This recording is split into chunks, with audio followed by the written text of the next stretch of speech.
Hey everybody, getting ready to do another stream here. Getting back to that pixel art commission that I've been working on. And yeah, we got an ad starting in about a minute. After that, we should be ready to roll.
Alright, we should be back from the ads about now.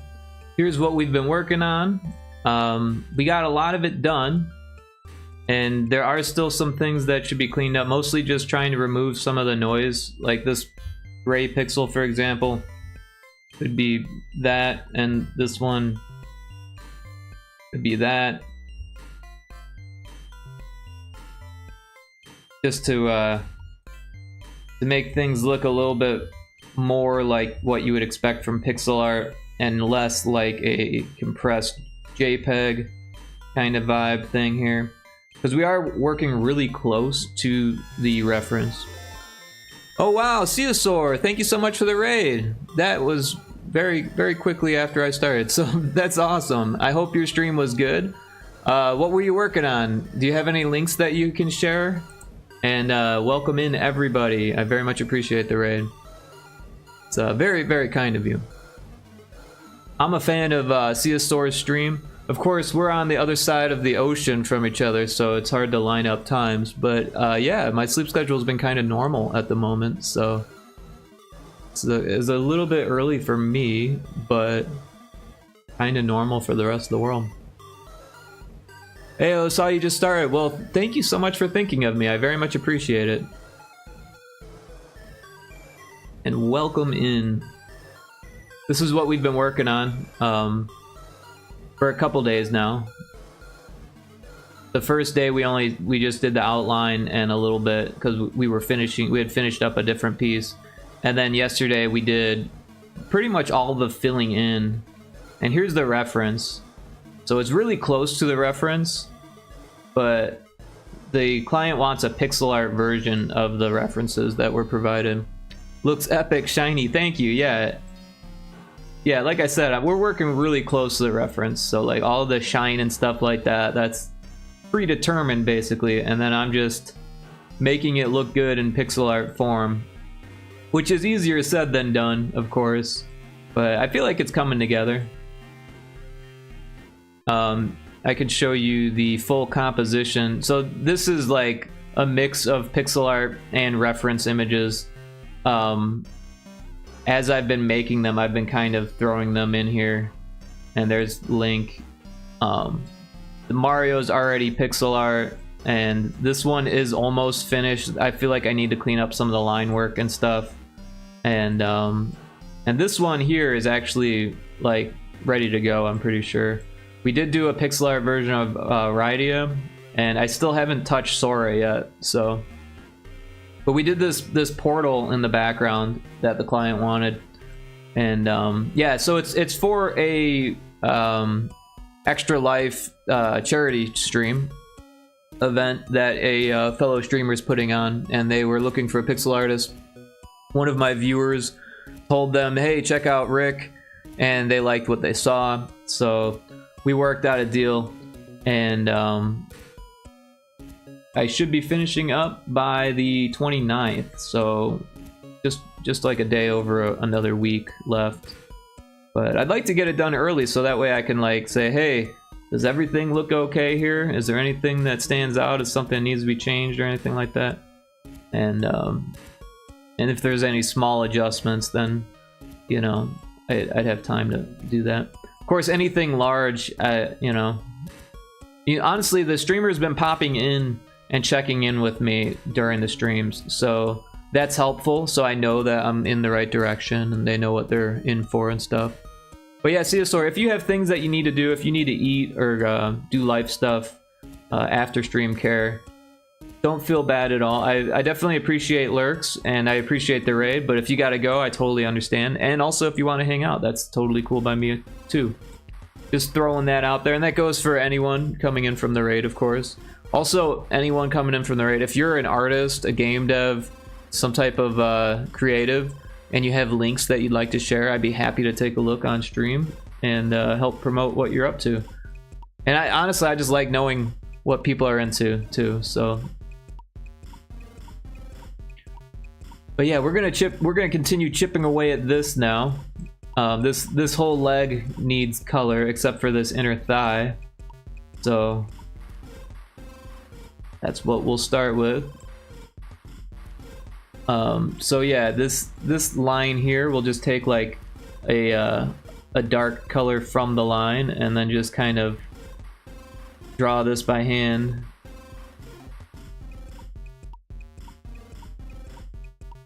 And then here we can take this and kind of do that, and then take this color and kind of give it more, I don't know, give it some-ness. Yeah, I'll be lurking and chill after a long day, but was good to get a bit of stream in and then crash in with my little bubble bobble dragon. Nice. Yeah, I like the bubble bobble characters. I loved bubble bobble growing up. But yeah, enjoy your stream, and I hope you have a wonderful rest of your day or evening or whatever it is there. I'm glad you had a good stream. Yeah, I remember renting Bubble Bobble, and I was like, I was really young, so I was like, this is a game for me. And finally, like, there was like a whole bunch of levels in that game, but it was like, I can beat a game. Of course, I was playing with my brother, so that made it a little bit easier. But at the time, it felt like it was a challenge, and there were so many levels that, you know, just the sheer number of levels felt like a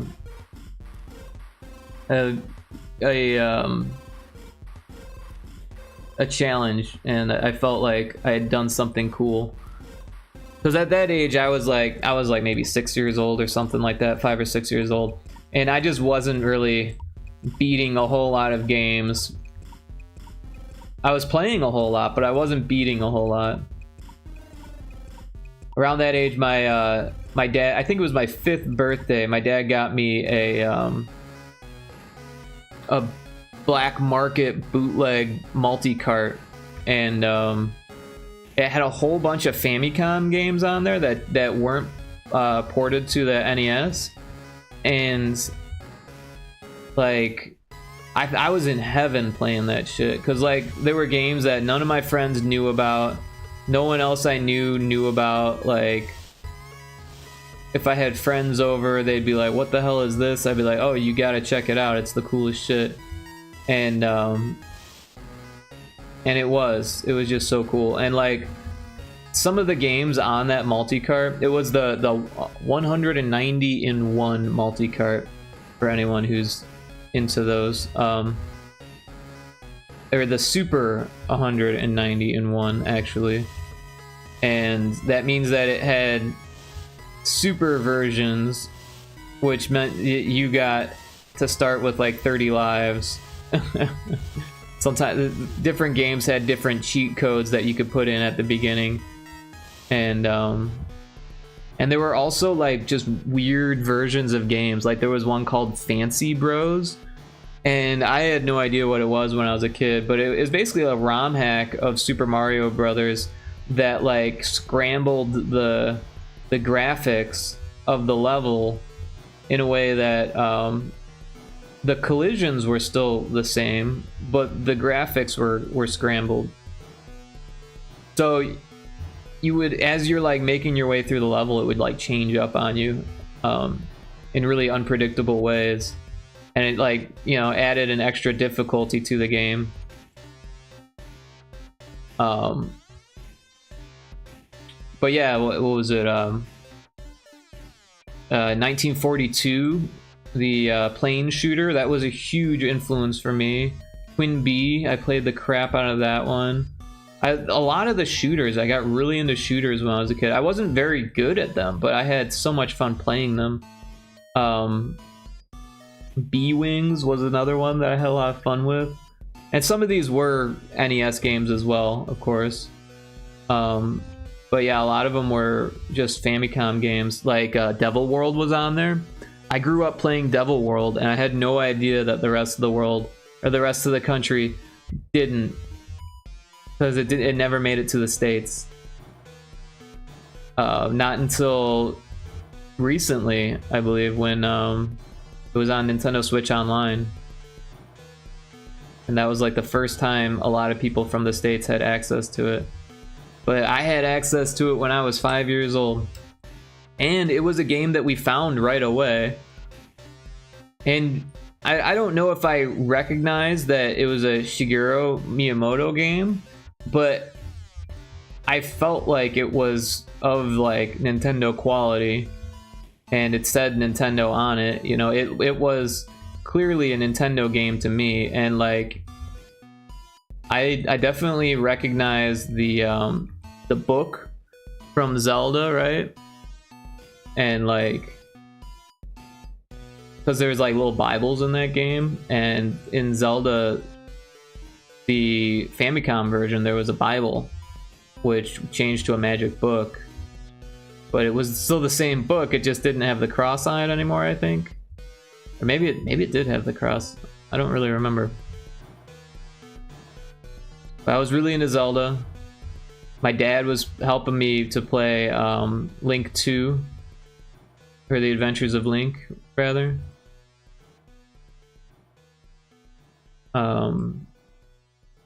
I convinced my brother to buy, or I convinced my dad and my brother that we should buy Final Fantasy 1, but my brother and I were too young to understand how to play it, so we didn't get very far for the first couple years that we had it. Eventually my brother started playing it and got good at it. I watched him beat it. Pretty cool.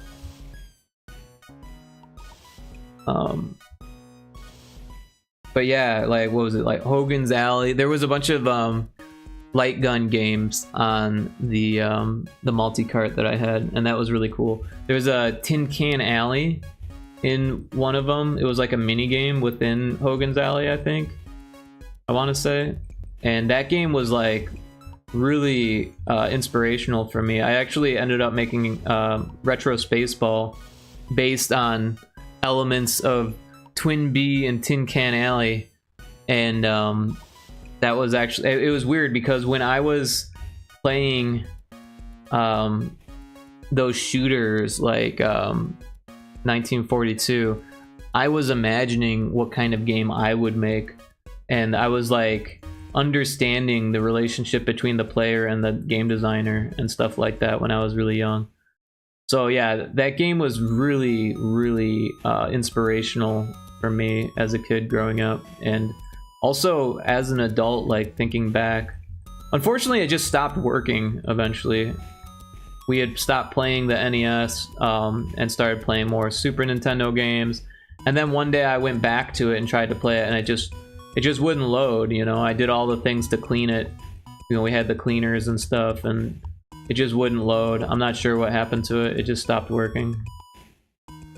And then eventually all the Nintendo games got thrown away, unfortunately. I had left them at my dad's place when I moved to Arizona, and he threw away all of my retro collection, which was pretty vast at the time. I had been going to garage sales since I was a little kid. So we had like multiple Atari 2600s, and like they would always have like a box of games, and they'd be like, that it's $5 for everything, but you have to take everything. You can't just take the things that you want. You have to take everything. And then we did. We took everything, and so we'd have copies of these games that no one wanted and stuff, E.T. and shit like that.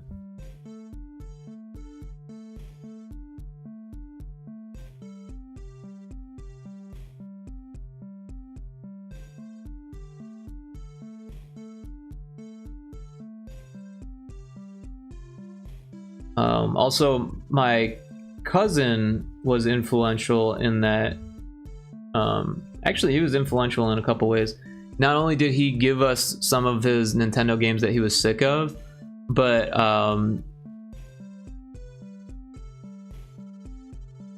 he also bought us Rampage, I believe, new, and then he actually sold my mom his bass guitar for me to play at one point. So the reason why I started playing bass guitar was because my cousin had one that he was trying to get rid of, and I was interested in playing it. I don't have it anymore, unfortunately. It was stolen. I miss it. It was a really cool bass. It was a Kramer. And you don't really see a whole lot of Kramer basses anymore. I think they stopped making basses. They still make guitars. But yeah, it's funny because when I was talking to my cousin about it, he was like, yeah, I wasn't sure if I should get the BC Rich Warlock or the Kramer, and I was like, man, you should have got the Warlock. You should have got the Warlock. That would have been so cool. I thought they were the coolest shaped guitars when I was a little kid. But now, as I got older, I was like, you know what? The Kramer is actually far more unique. Everyone knows the Warlock, and it's just like, you know, kind of heavy, and the tone isn't really that amazing or anything like that. It's just kind of a cool looking guitar. But the Kramer had like really unique tone because no one really played Kramer basses. And they had Schecter pickups, which is interesting. You don't really see Schecter bass pickups. So yeah, it was just an interesting tone that you got from it. And no one really saw that shit ever, so people would be like, what kind of bass is that, you know? Of course, it said the name on it, so no one really asked, but they were thinking it.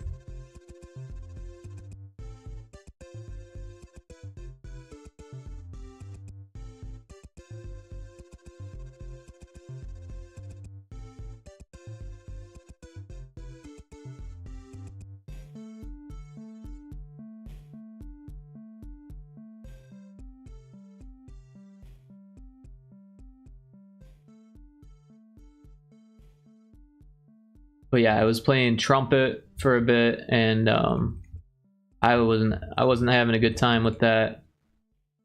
That was like 4th grade or so, and it was just really hard to practice because it was so loud. Everyone would get upset. Cool bass. I used to love the crazy design guitars, but now give me a Strat any day.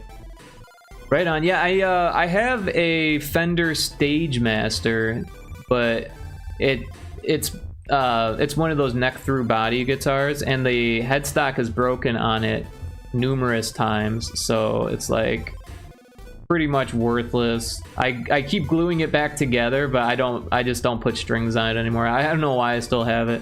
I think I wanted to make like an art piece out of it and like paint it or something like that, and I just never got around to it.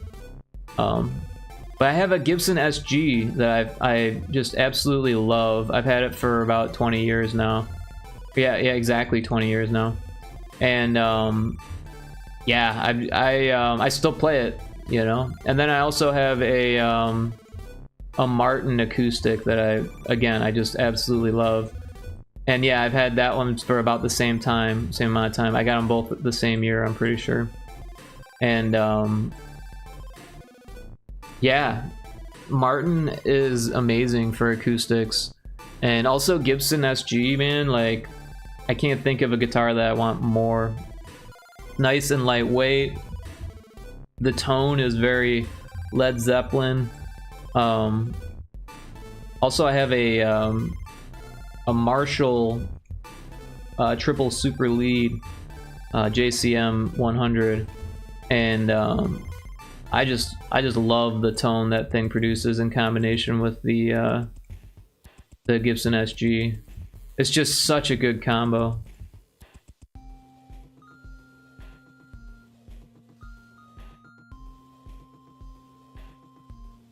I've been playing more guitar. I'm 40, so it's like one of those things you have to do when you turn 40. You have to like be like, oh, I should play more guitar.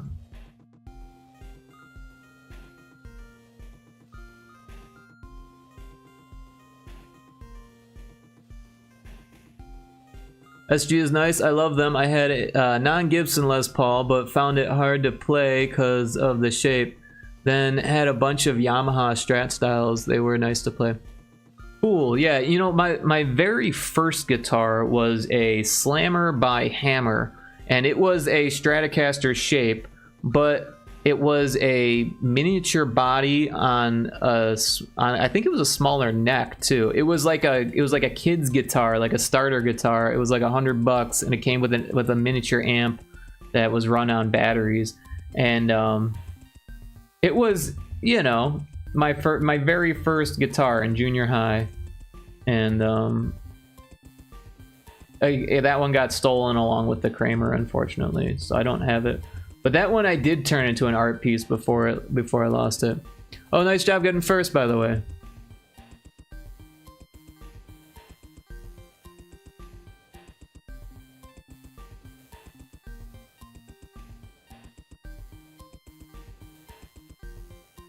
Nailed it. Yeah, there you go. That's your second time. Nice work.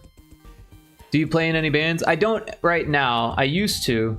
I kind of just moved to a new area in a new state, so I haven't really met any new musicians. I've been more meeting game designers since I moved out here. But I used to play in bands all the time. I used to be in so many bands that I like lost track of how many different bands I was in. Like even at the same time, I would lose track of how many I was playing in it, because it would be like more than you could count on one hand.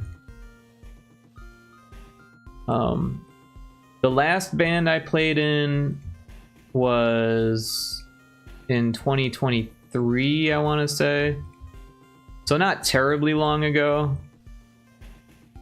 But it was very experimental and very not great. The singer had some issues, and he kind of worked them out on stage, and then spat blood all over the place. So, and we only played one show together. We had practiced a few different for a few months or whatever, but it wasn't the most fun band. I had played in a band with that guy before, and we'd done more shows prior, but this was like a new imagining of some of those same members.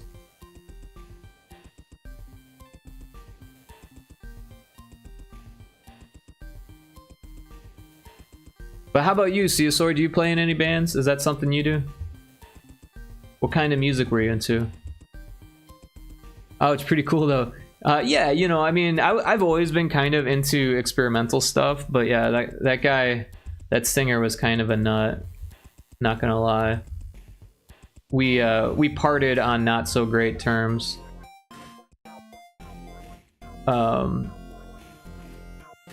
But yeah, I've been in electronica in an electronica duo that lasted for like 10 years. That was a lot of fun. I had been a DJ in a reggae band. That was really cool. I did like scratching and stuff. Actually, a couple different reggae bands. Well, technically a few different reggae bands, actually, yeah. You did some solo stuff that was mostly shit noise on guitar with some melodic stuff, but it was trash, honestly. I would probably enjoy that, to be honest. I kind of like noisy stuff. Like, I used to listen to a lot of noise, like, music and stuff, and I was really into grunge. I had, like, a metal stint in my life. Then I got, like, into, like, the hippie stuff, like the jam band stuff, and then I got into electronica, and then dubstep kind of shooed me away from it. I was like, hey, what is everyone listening to? Like, the early dubstep was good, I liked it, but then it got really bad once, like, Skrillex started getting popular. That kind of ruined it for me. But yeah, I got really into production and turntablism. So I was like getting into producing my own stuff to mix live. And then I was also into scratching for bands and stuff like that, which was a lot of fun. Yeah, as far as guitar music goes, I really like Buckethead. I'm still a big fan. I've seen him a couple times. I got really into Primus, like, as a bass player, and also the guitar work in Primus is really good too. Yeah. But yeah, I was really into the grunge scene. I was really into Tool. I still enjoy some Tool. I still enjoy grunge. Nirvana, Queens of the Stone Age, you know, Alice in Chains was a big thing for me. Pretty much anything along those lines. A Perfect Circle. But yeah, I started to do more and more solo stuff. And then yeah, I was doing just kind of whatever I felt like it.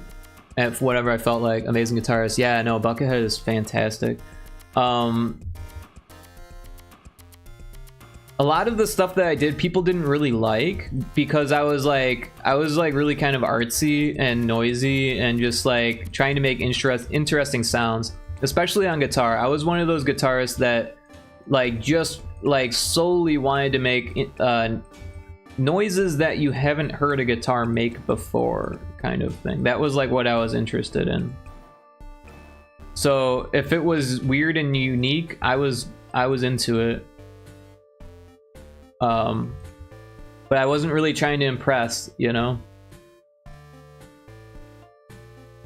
I think a lot of times when people like see a guitarist, they're like, oh, he's gonna try to impress us, and they kind of like wait to be impressed. And if you were waiting to be impressed by me, it just wasn't going to happen. Because that wasn't what I was there for. I was there to like just make noises and just have a good time, and for me to be interested in what I was playing, not for you, but for me. And that kind of crossed over to my DJ stuff.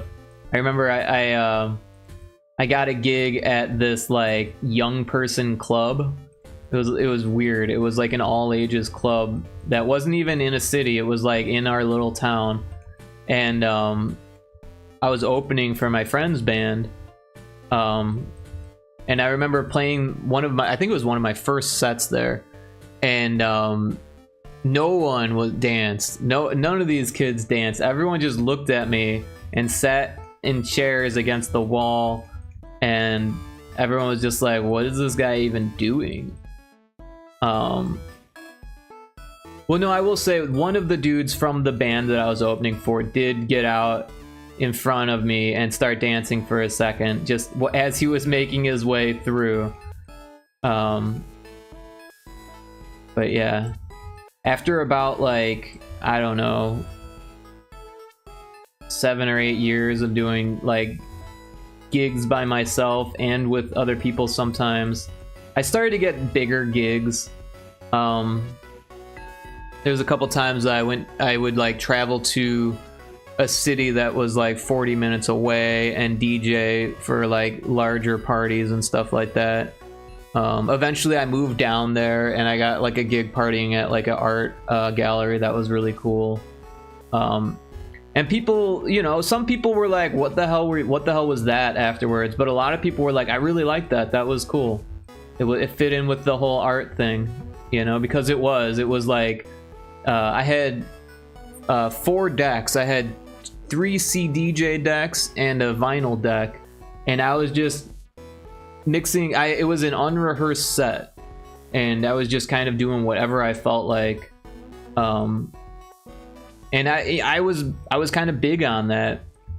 There was this like radio streaming app. I can't remember what it was called, but I had been doing that live on this website radio on the internet thing, and it was really kind of cool because there was no like restrictions on what you could play. You could play anything you wanted, and like I think technically you weren't supposed to play other people's music, but I was mixing and scratching and doing all the stuff to make it my own anyways.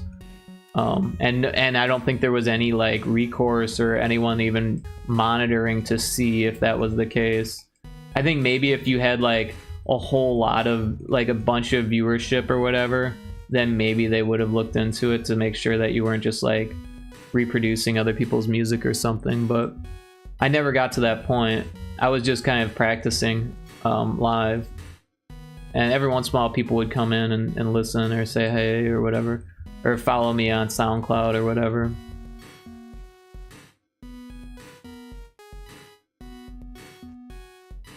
But yeah, I also did like Yahoo chat, right? We used to like I would go into this. I was really into chat rooms, which is kind of why I'm like into Discord now. But like I would go into these music chat rooms, and there would be like bots everywhere because it was Yahoo, right? And I remember one day I was just like trying different music rooms, you know, just seeing who all was in what room and stuff like that, and you know, meeting people and making friends and stuff. And there was a electronica chat that I wandered into, and there were no bots, and I was like, well, that's weird. All of the other chat rooms have bots. Why does this one not have bots?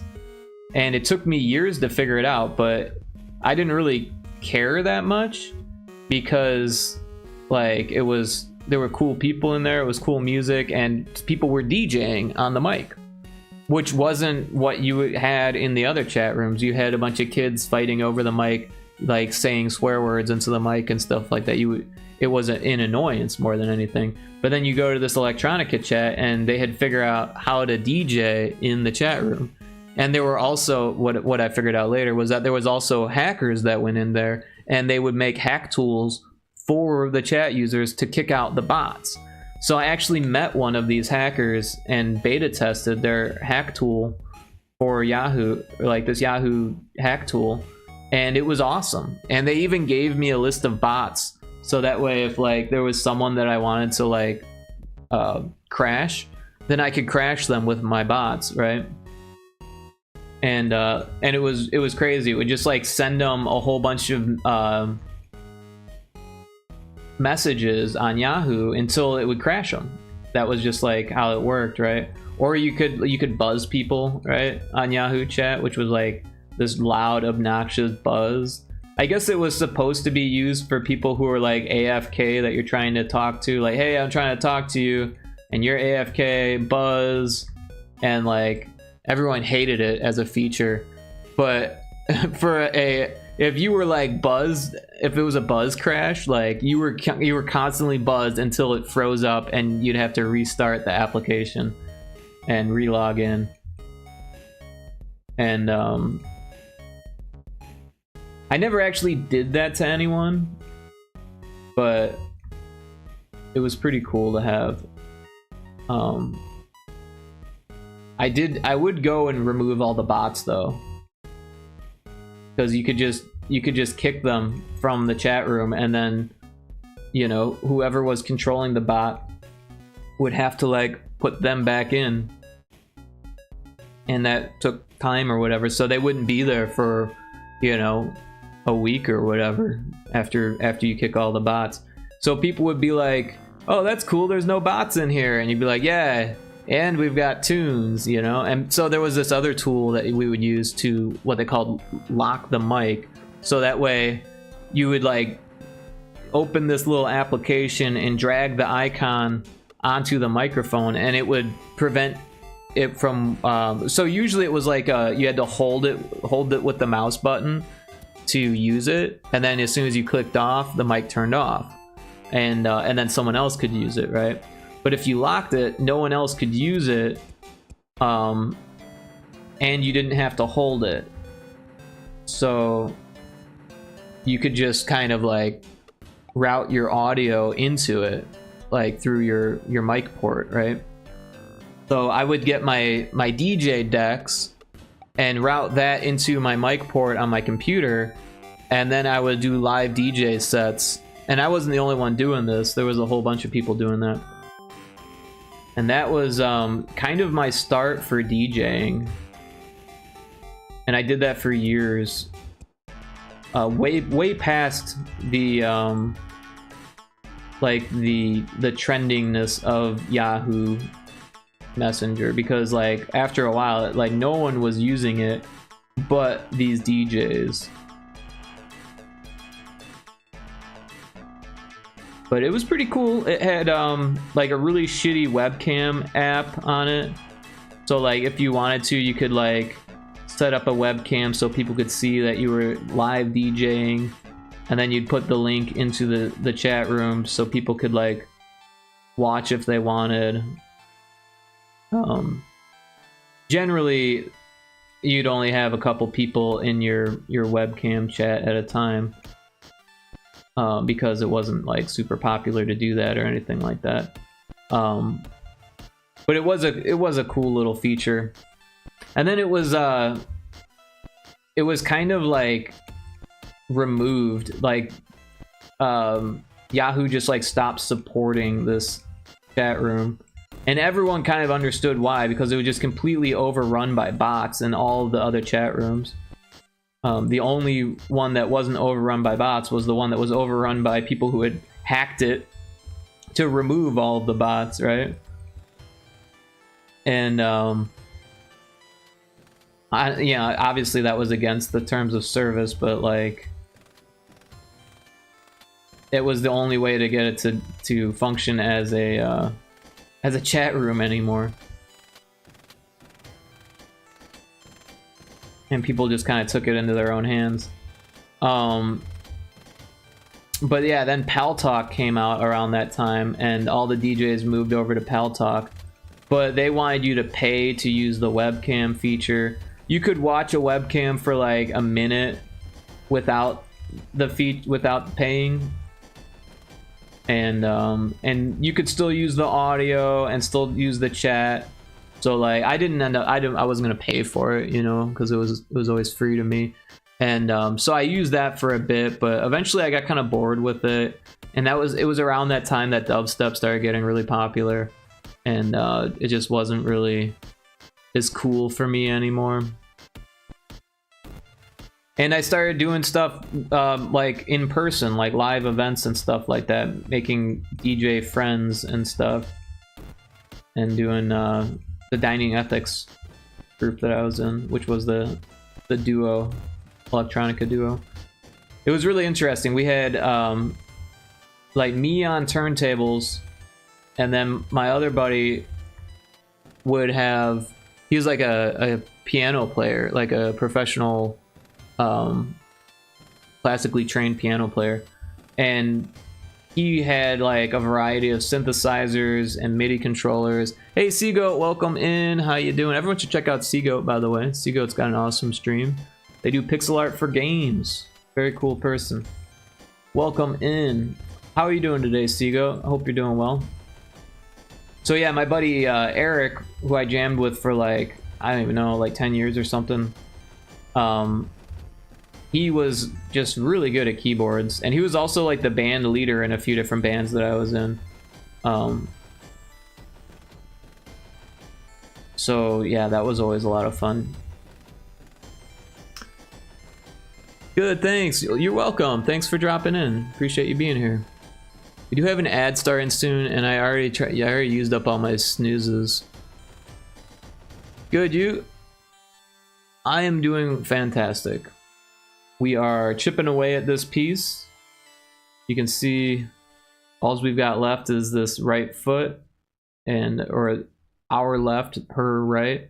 And then to try to clean up some of the noise and stuff, and to make it look a little bit more like pixel art and not a compressed JPEG kind of thing.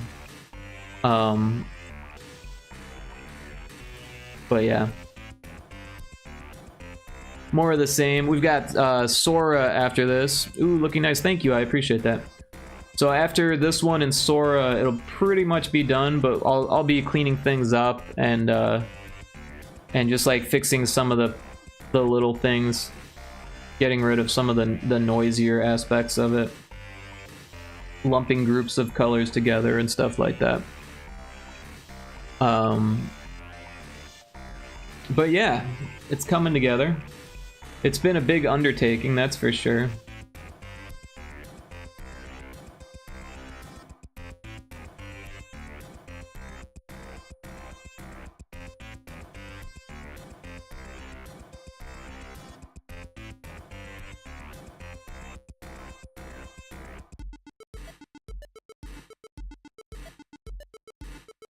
But yeah, my buddy was doing keyboards and I was doing turntables most of the time, but also we were both really into Ableton and MIDI controllers, so sometimes we would just do like MIDI controller jams in Ableton, and we would just always do improv. We would just always wing it, and it always turned out interesting. Like sometimes it wasn't very palatable in terms of like listenability, but like it was always a good time for us. We always had fun, and sometimes it turned out great. We would record it and remix it if we didn't like how it turned out, and then if we did, we would just, you know, put it out as is, and then we'd remix it just for the hell of it.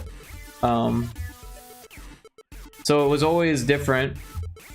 We always kind of went in not knowing what we were gonna do, and then came out with something that we listened to. And It wasn't always me doing the recording, but a lot of the time it was, and I have like all of those recordings still. It's kind of crazy to have this huge like bank of recordings from just like getting stoned and making music. Seago says, I've just been drawing my own characters for a past week or two. Very cool.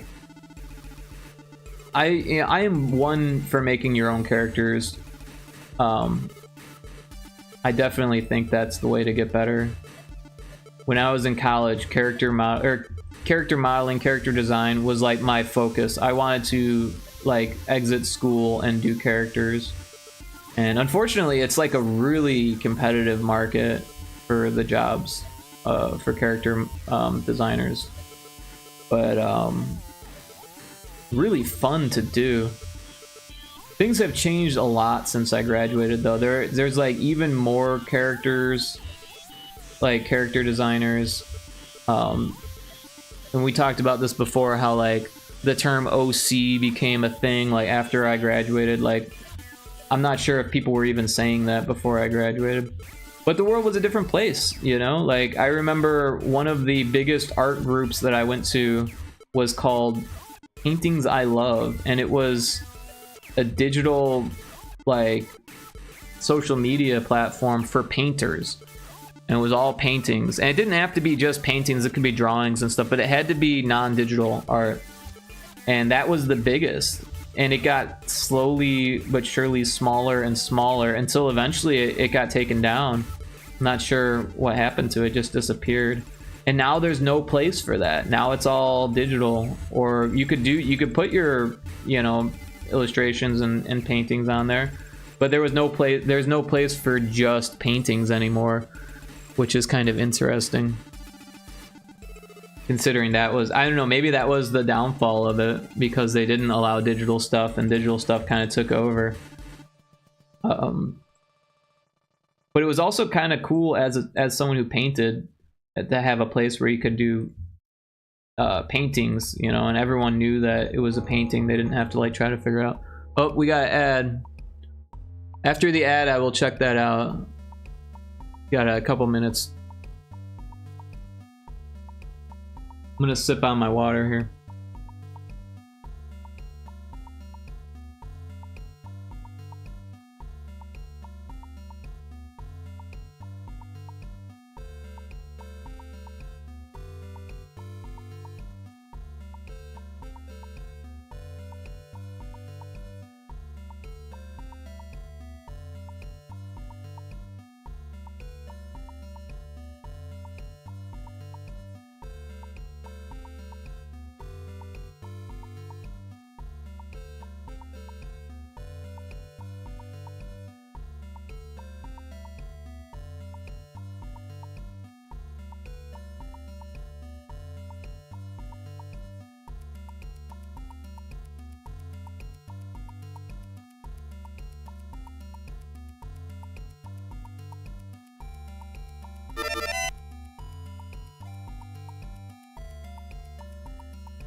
Ads, sheesh. Adless is nice, not gonna lie. Oh, you don't have ads, okay.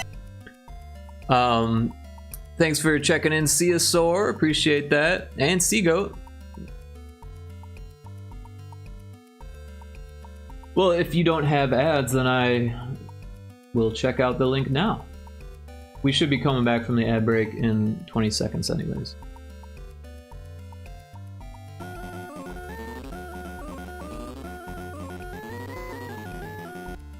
Thanks for the Pac-Man redeem.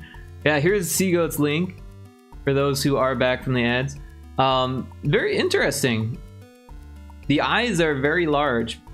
I have a feeling that was the goal. It looks good. Nice work.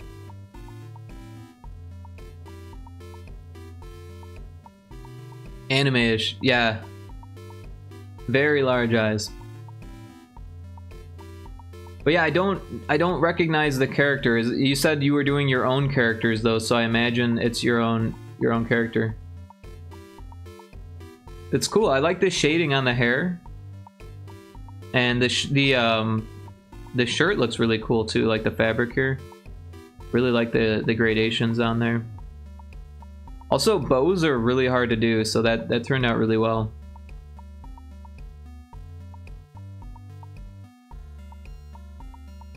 But yeah, I like the amount of detail on the eyes.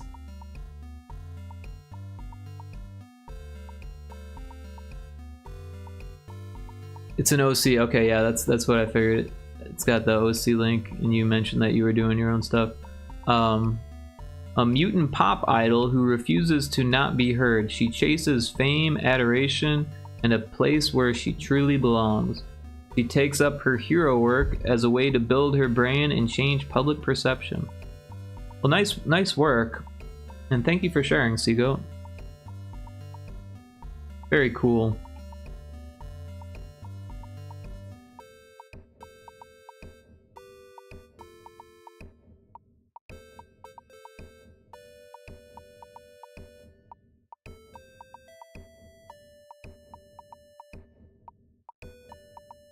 Thanks, yeah. It's for that RPG project I was telling you about. Oh, cool.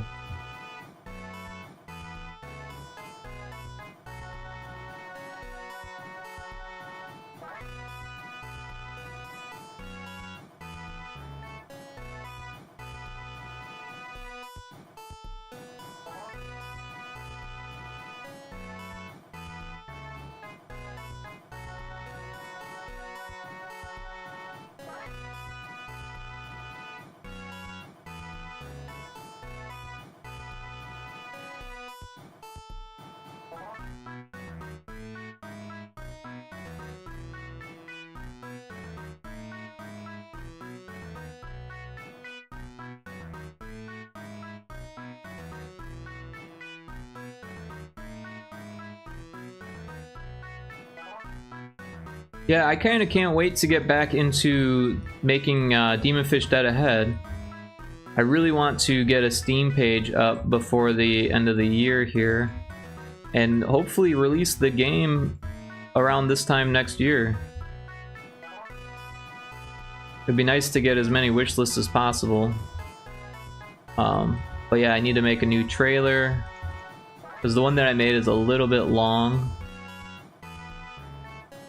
But I could probably use what I have, at least, you know, chop things up a bit, remove the excess parts, and trim it down. Just at least for now kind of thing. It's better to have something rather than nothing.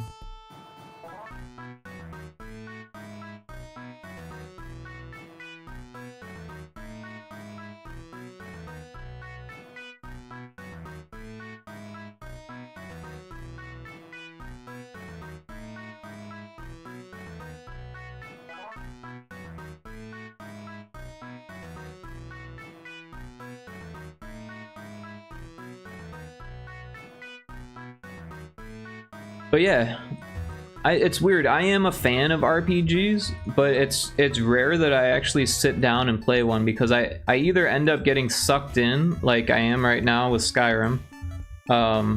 Even though I've played the crap out of Skyrim before, I'm totally sucked in again, because it's been long enough where I'm like, I miss playing this game. And you know, also I already know what to do, so it's like I'm getting things done a lot quicker than, say, like the first time I played it and stuff, where it was like I was always making mistakes, and I did a lot of dying, you know. And now it's kind of rare when I die, because I know, oh, I'm going into this dungeon thing, so I'm gonna need to bring a lot of potions, and I'm an alchemist as always. But yeah, I'm also low-key referencing it for a game that I'm making in my mind. A game where you only collect ingredients and make potions. Ooh.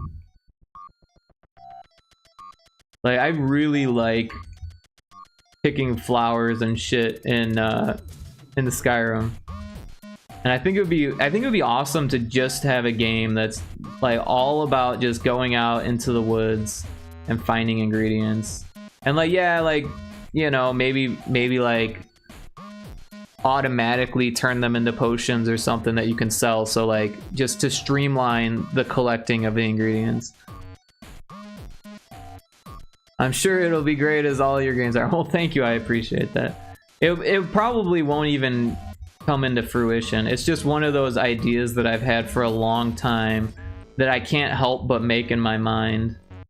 So I'm just kind of like allowing myself that while I play Skyrim.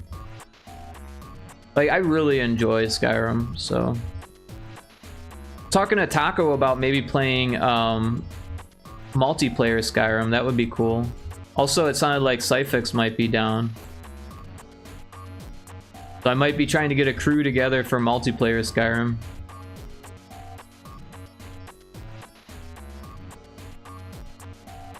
Which I've never done before.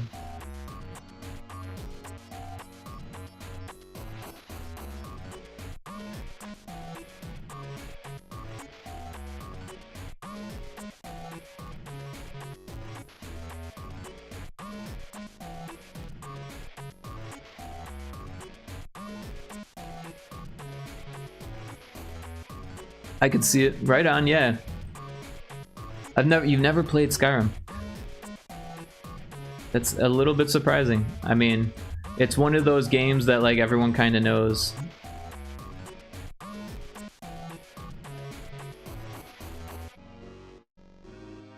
But there's nothing wrong with not playing it. It's kind of an old game now. I don't really plan to either. That does not offend me. But yeah, you know, honestly, that's kind of the market for the game that I'm thinking up in my head, if that makes sense. Like, people who haven't gone around collecting flowers in Skyrim might be interested in getting lost in the woods to find ingredients in a game that's not Skyrim. You know, something that's just straightforward, looking for ingredients. Because in Skyrim, it's like, you know, there's like a civil war going on, and there's dragons, and there's, you know, evil demon creatures, and old mummies coming to life, and like giant spiders, and like giant crabs, and just like a bunch of random shit, basically, like fantasy shit. Just like, do whatever you want. Kill the NPCs, you know, like pickpocket, be a archer, do alchemy, you know, pick locks, you know, like anything you think of, basically shoved into this open world RPG from like over 20 or over 15 years ago, or like 15 years ago or something. I don't know when it came out. When did Skyrim come out? I should look this up. I started playing it in 2014.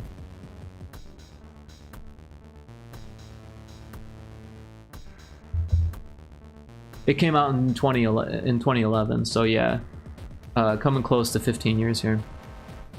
Not because of that or anything, just Bethesda fantasy, the story doesn't grip me, and the gameplay has been done better in newer games. Perhaps. Honestly, I'm not sure what games have done the gameplay better, because it kind of hit the nail on the head with that, in my opinion. I mean, don't get me wrong, it had issues. It's buggy as hell, you know. Well, maybe not buggy as hell, but it was buggy. It was definitely buggy. There was some for sure bugs to it.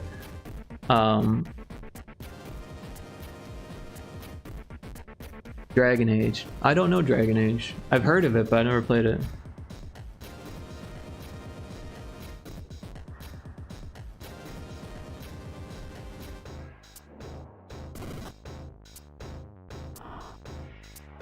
A BioWare game.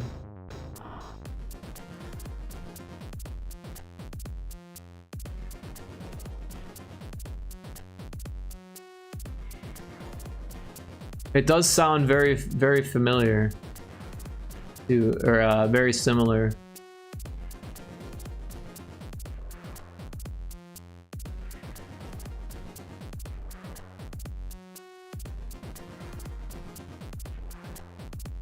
EA and BioWare, yeah.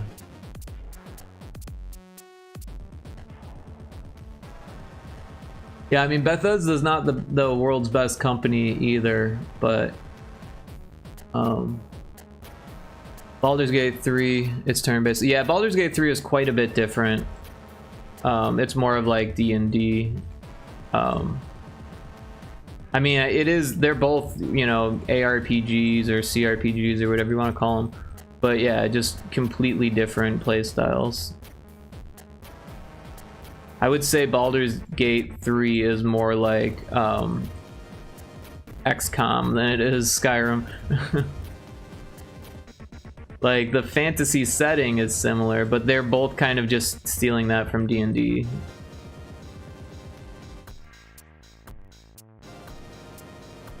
I think a lot have done the high fantasy better, in your opinion.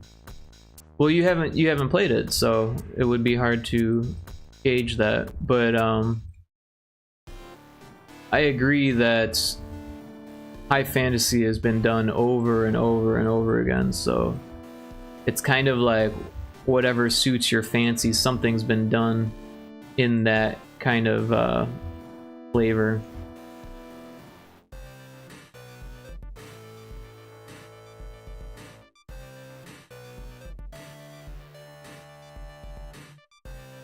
I've seen more than fair share of the gameplay. Right on. I mean, there is something to be said about gameplay and how things look. Of course, it's not the same as playing the game ever, but there is something to be said for that.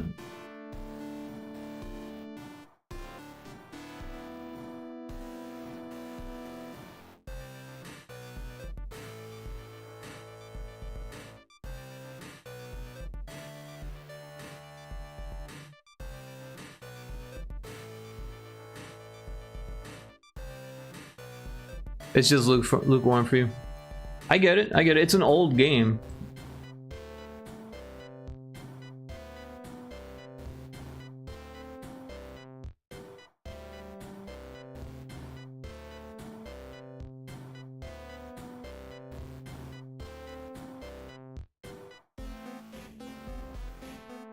I did have a lot of fun in VR though, but I gotta also say that like playing a really long game like that in VR isn't very comfortable, and so it was kind of a relief to play it not on my face. As much fun as I was having in VR with it, like there's something cool about, you know, swinging an axe and shooting a bow, like, and actually doing like the arm movements and stuff like that, or just having fireballs that shoot from your hands is pretty cool in VR.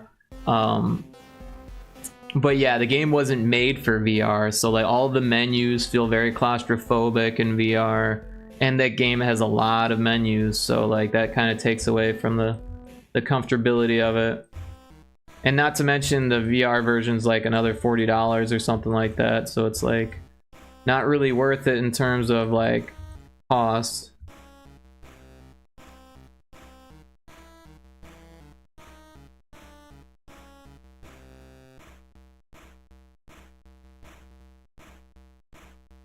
I didn't like how these pixels looked.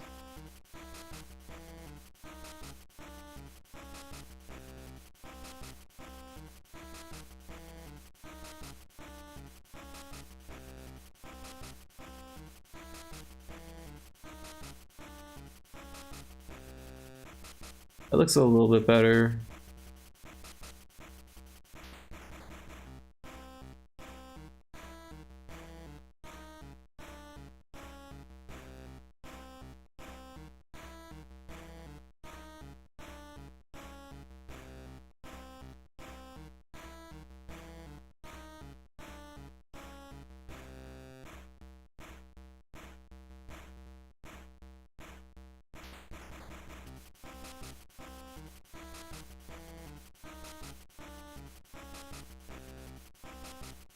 You ever play Valheim? That's another like fantasy game that I think has bit more of a draw for me, and it's multiplayer. Yeah, I love Valheim, but it's also very different from Skyrim. Valheim's more about like building bases. It's very to me, Valheim is like Viking Minecraft. It's fun, don't get me wrong, I really enjoy it, but yeah, it's very different from Skyrim to me. I like both of them. Both of those games I've put countless hours into, for sure. I don't know what this line is doing here.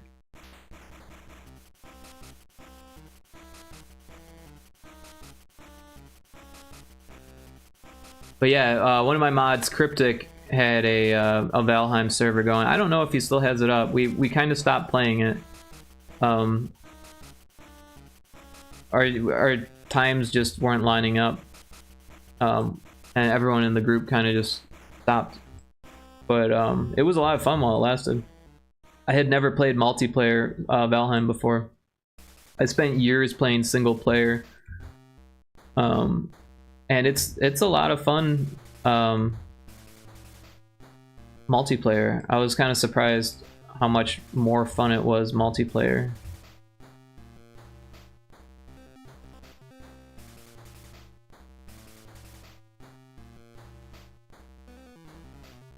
Your favorite style is a turn-based one, so I think I'm very biased. Yeah, I mean, Skyrim is definitely not turn-based, so I could see why, if that's your thing, then I could see why you wouldn't have any interest in playing Skyrim.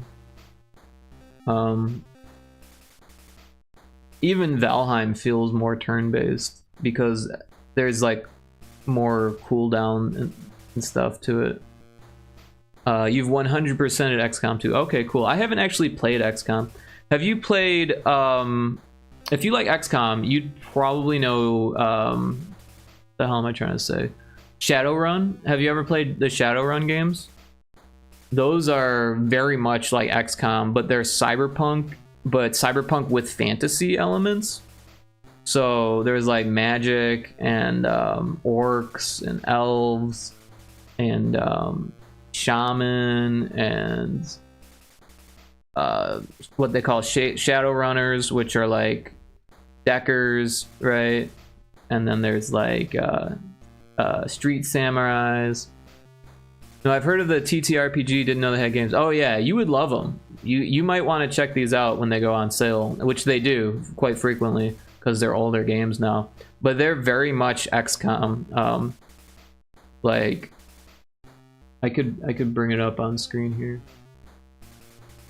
I've got 2 of them, and the only reason why I don't play more is because it's really hard to keep track of like what you're doing if you step away from it. This is another problem I have with RPGs, is that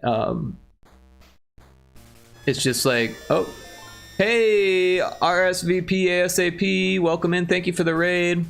How was your stream? I saw you were doing the plastic ducks. How was that? Thank you so much for the raid.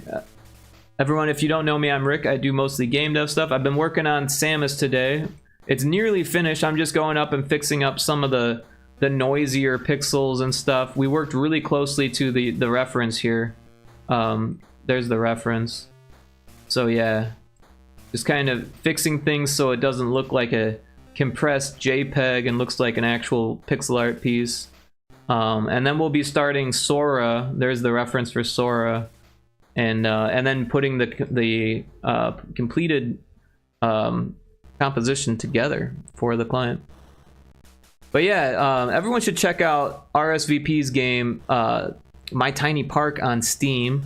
Go give that a wish list. They're super cool. Hi, welcome in. And yeah, RSVP, if you have things that you need to do, if you've got to eat or catch up on sleep or anything like that, feel free to do your after stream care. Definitely take care of yourself. Of course, if you're trying to hang out, you're welcome to hang out as well. But I very much appreciate the raid, and likewise, if anyone has any links or anything, feel free to drop it. I know that there might be artists and game devs in RSVP's stream, so anyone who raided in, and wants to share what you've been up to, I'm more than happy to take a look. I'm about to go make some dinner, but I'll be lurking. Well, thank you so much for the lurk, and I hope you enjoy your dinner. I hope you have something that's scrumptious, just completely scrum-diddly-umptious, and makes your evening. Oh, there's some things I missed here. Look at that.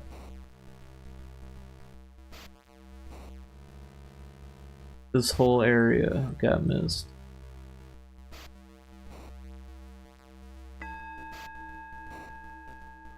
We've got an ad coming up in about 5 minutes.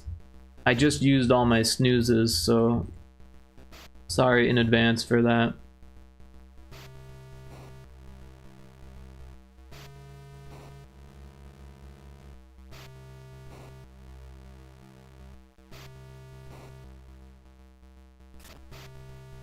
Oh, we were gonna look at Shadowrun.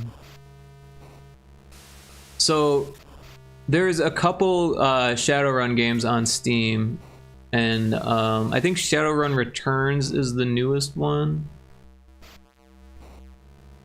Let me see if I can't find all of them.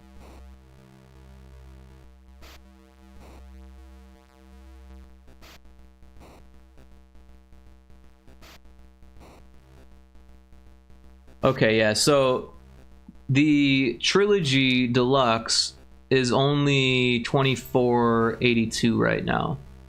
And I have Shadowrun Returns and Shadowrun Hong Kong. I don't have Dragonfall. But yeah, they're 15 bucks for these two, and then Shadowrun Hong Kong Extended Edition is $20. So 25 bucks for all three of them is actually a quite a bit of a steal. 29% off. It might be worth it. But then again, if you don't like them, then it would not be as good. Oh, and it comes with the Shadowrun Returns Deluxe DLC and the Hong Kong Deluxe Edition DLC. So that's really cool. I don't have those things. Oh, I guess it would be more for someone who didn't, because this is for my price, right? Because I don't have, or I've already purchased those two items. But yeah, I would save $10. That actually is kind of enticing. But let's take a look at Shadowrun Returns here.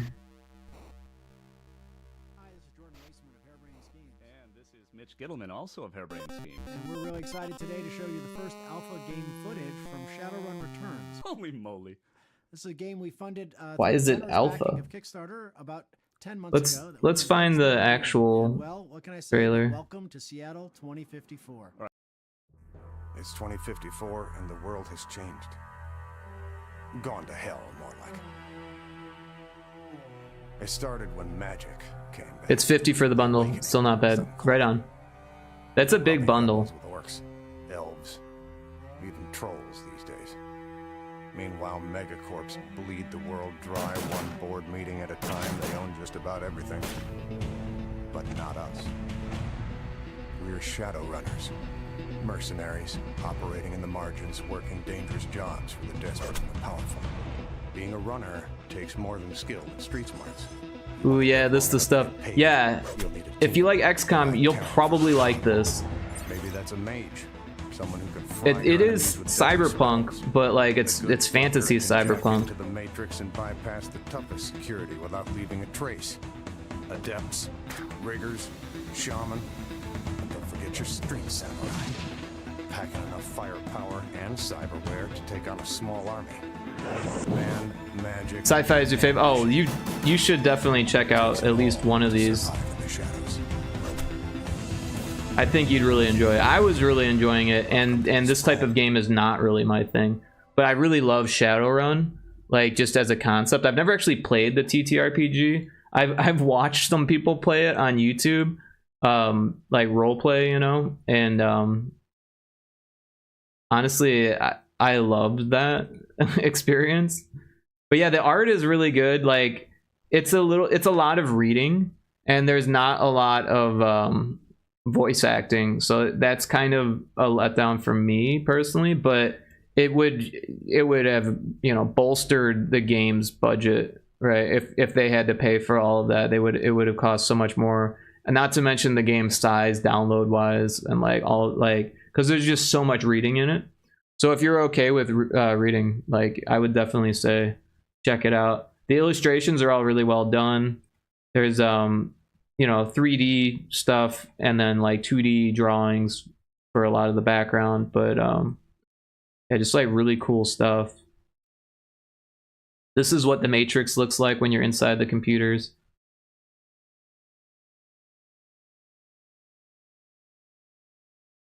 But yeah, I had a lot of fun playing the Super Nintendo version of Shadowrun, and also the Genesis version is really cool too. Mutant Year Zero is another I played a lot. That game has 10 out of 10 great trailer from what I remember. Had a great cutscene. Lot Lizard, welcome in. Thanks for checking in. How are you today? Mutant Year Zero. That sounds familiar. Oh, you know, I think I have this game and haven't played it. I don't know if I have it on Steam or what. Probably not on Steam. Yeah, no. I don't think I have it on Steam. But I think I have it on either Epic or Itch through a bundle.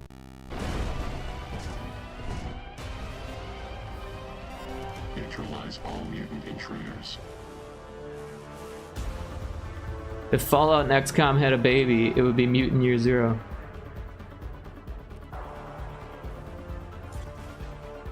Now I'm curious if I have it on Epic.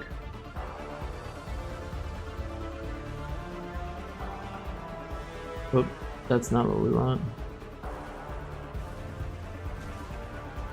I am a banana. It's not that easy. That's kind of the only issue. Yeah, hard games are tough.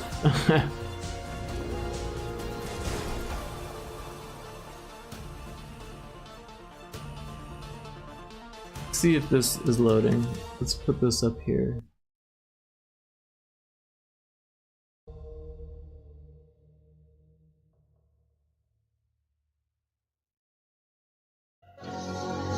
How did I log in before? My name is Eon Flux. I'm here on a mission to assassinate Trevor Goodchild. Is everybody listening? That's not the trailer you saw? Oh, sorry. Everybody happy now?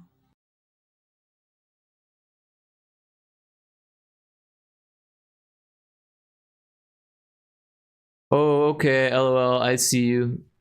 Wait, you don't see me? I'm confused. Oh, at work, how are you? I got you. I'm doing good. I am doing this pixel art thing. We're nearly done. Just got a couple pixels here missing. But yeah, how's work going, Lot Lizard? Why won't it let me log into Epic? What's going on here? Failed to initialize CAPTCHA.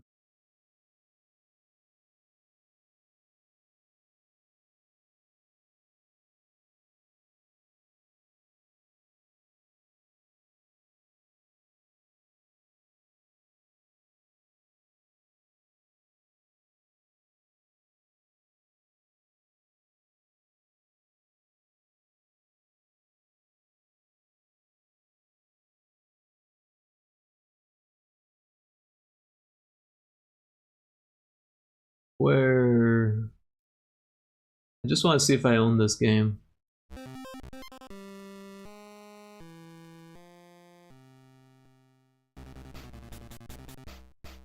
I was talking about the Redeem. It's new.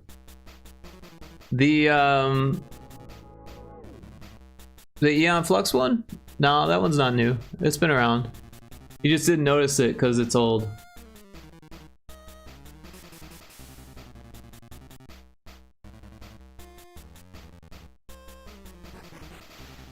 Success. Yes, this is the right account.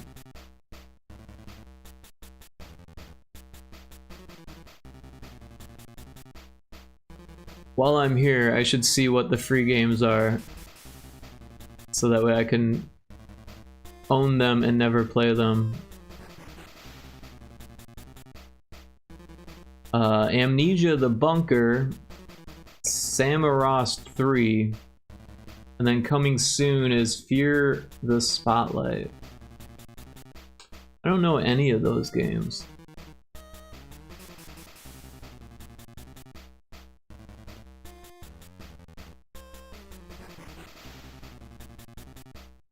Samaras 3 looks like a side scroller with interesting art. You're like a small dude, like a Metroidvania probably. Not really my thing. Alright, now I'm gonna see if I have that game. That was the original reason why I'm in here.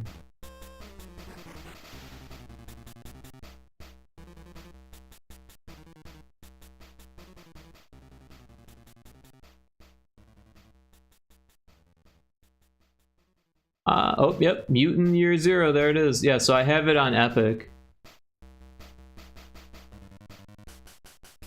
Also, Terraforming Mars. That's such a good one. Doom 64. I still haven't gotten around to playing that one.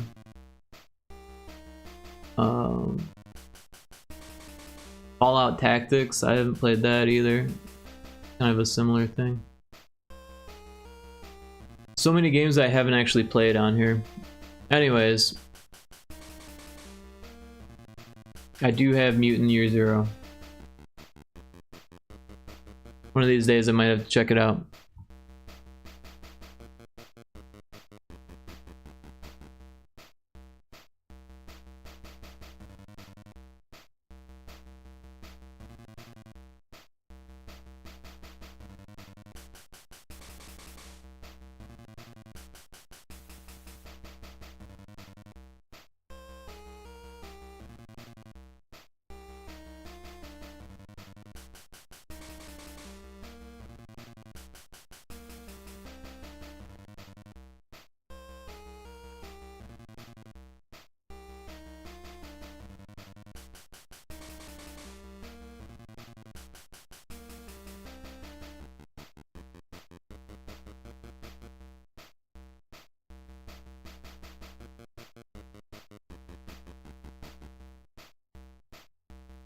Wisconsin.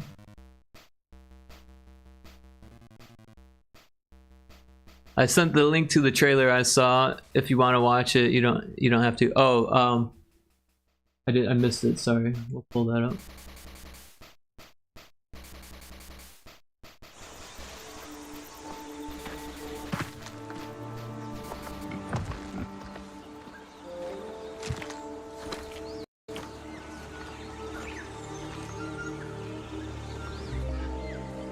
I don't know why YouTube's being weird there.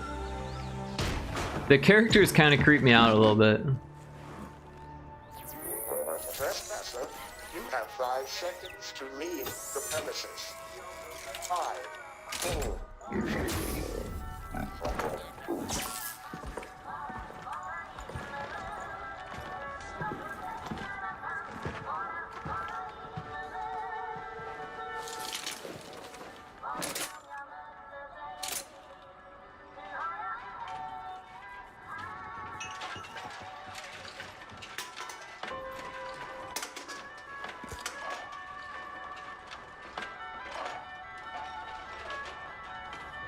Don't tell the pig.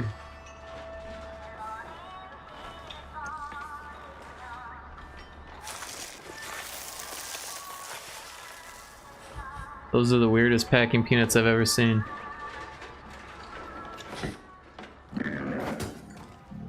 Seven years bad luck.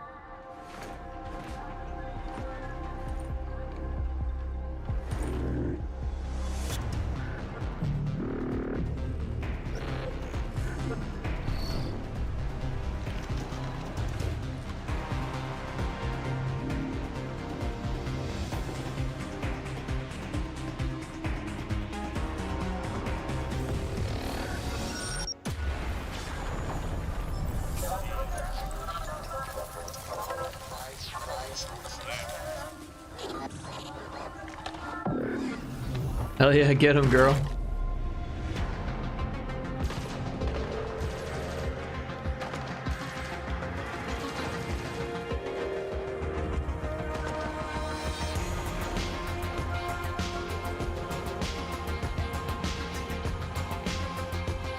Yeah, that was an intense trailer for sure. Although personally, I definitely appreciate gameplay trailers more than like the animatic trailers or whatever. But they did do a good job with that. It was very movie-esque.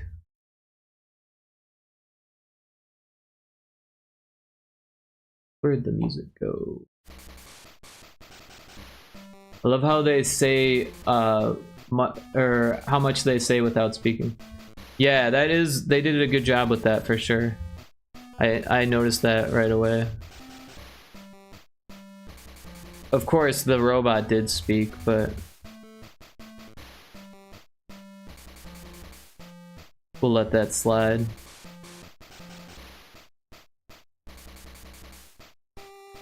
They do speak in game. Is it voice acting? Voiceover? Or is it like text? Yeah, it's voiceover, cool.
I like my RPG with story, don't get me wrong, gameplay matters, but if the story sucks, it's hard to put time in unless the gameplay is really, really good. See, I'm the type of person that kind of skips over the story, to be honest. I get bored with just the story.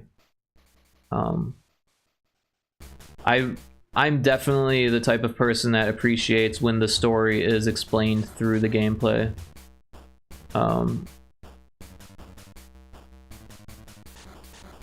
Like, if I can still understand what's going on, even though I'm skipping the cutscenes, that's good for me.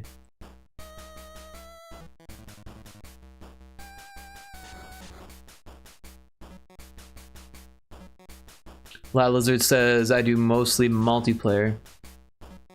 Right on. I actually spent most of my life just doing single player or local multiplayer because I always had a brother or stepbrothers around. It wasn't until more recently that I actually started playing games online with people. I mean, I had done some online games back in the PS2 era. What was a Killzone? I played a lot of Killzone online. I don't know if you know that one, Lot Lizard. Kind of old school. In Zombies with a Squad. Yeah, I've definitely played some Zombies in co-op. I skip pure reading dialogue, but it has good voice acting. I watch. I can get into good voice acting for sure. But sometimes if there's just cutscene after cutscene after cutscene, I just feel like I'm watching a movie, and I get bored. And then I start thinking of things that I would rather be doing with my time. Like, I don't know. And the same thing kind of happens with like excessive dialogue that doesn't have voiceover, like excessive reading. I'll just be like, fuck, I could be reading a book, like, and then I started thinking of books that I would rather read. And sometimes I'll like put down the game and pick up a book and be like, if I'm just gonna read, might as well read something that I want to read.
So yeah, a lot of what I'm doing here is just looking for like individual pixels and then grouping them in with other clumps of color.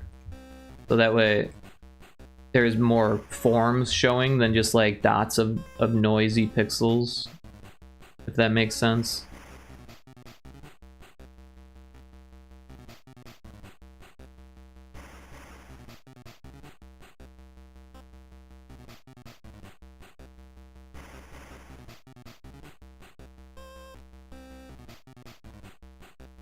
Okay, that looks better. So like this pixel here just feels too light, so I'm gonna expand that and then just kind of figure out what looks and feels best.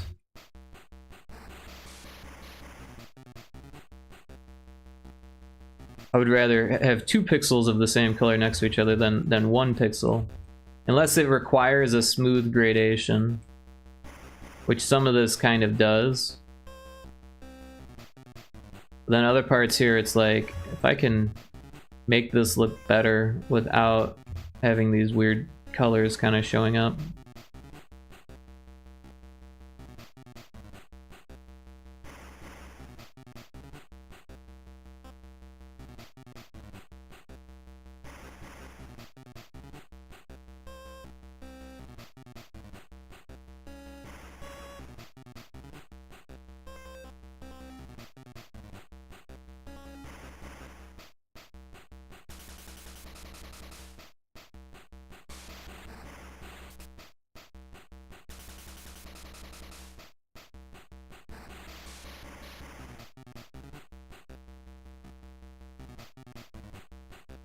This looks a little funny. I don't know if we can fix it though.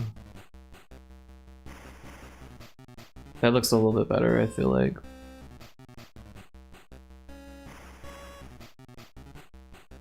I want to drop bodies, LMAO. Seagoat says, but in general, if I'm skipping the cutscenes, I'm not finishing the game more often than not. Once the gameplay kind of is like solved, yeah, I put it down, never touch it again. But if the story is and world is, if the story is good and the world is good, like Mass Effect games, I'll come back. Are you tired? I am not. I am not tired. Do I sound tired? My voice is probably tired.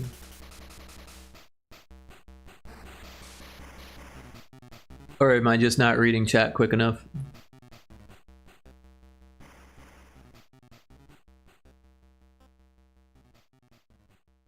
But I appreciate your concern. Yeah, you sounded sorry. One of the issues I have with like being entertaining is that I typically don't have enough energy in my voice. I have to like consciously put energy in my voice. I am not a very energetic person, like right off the bat. That's what I'm here for. That's what I'm here for. Yeah, I read that right, but it must have got auto-corrected to he's. Because the apostrophe threw me off. I was like, wait, how do you accidentally put an apostrophe in there? And then I realized you're on mobile, so that makes more sense. Yeah.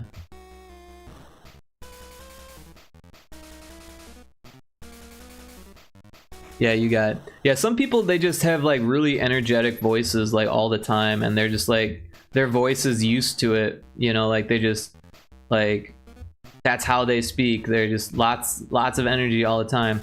And I kind of wish that I was like that, because like, you know, like my podcast or when I stream, I'm constantly trying to remind myself, all right, now say it with more energy. but me on the other hand, I'm like super monotone naturally, and just like focusing on what I'm saying and not how I'm saying it, focusing on like the logic of it, not the energy of it. And people don't necessarily like that. Not me, lol, I'm totally don't. No, you're one of those people with a lot of energy in your voice. You bring the energy up a notch when you join the conversation, and that's a good thing. People like that. People like intensity in conversation. It makes them feel alive. But me on the other hand, I'm just kind of like, do I have to talk? And my voice is like still getting used to it too, right? Because I spent so long, like so much of my life not being energetic when I talk, that when I am more energetic, like my throat starts to get dry. I start to have like almost like nervousness, like because I'm thinking about what I'm doing as I do it more than someone who just does it naturally. So like, I don't know. You start to hear these little things, little cracks in my composure, right? Definitely monotone. Oh, if you think I'm monotone now, you should have heard me in high school. I was so monotone. It was insane how monotone I was.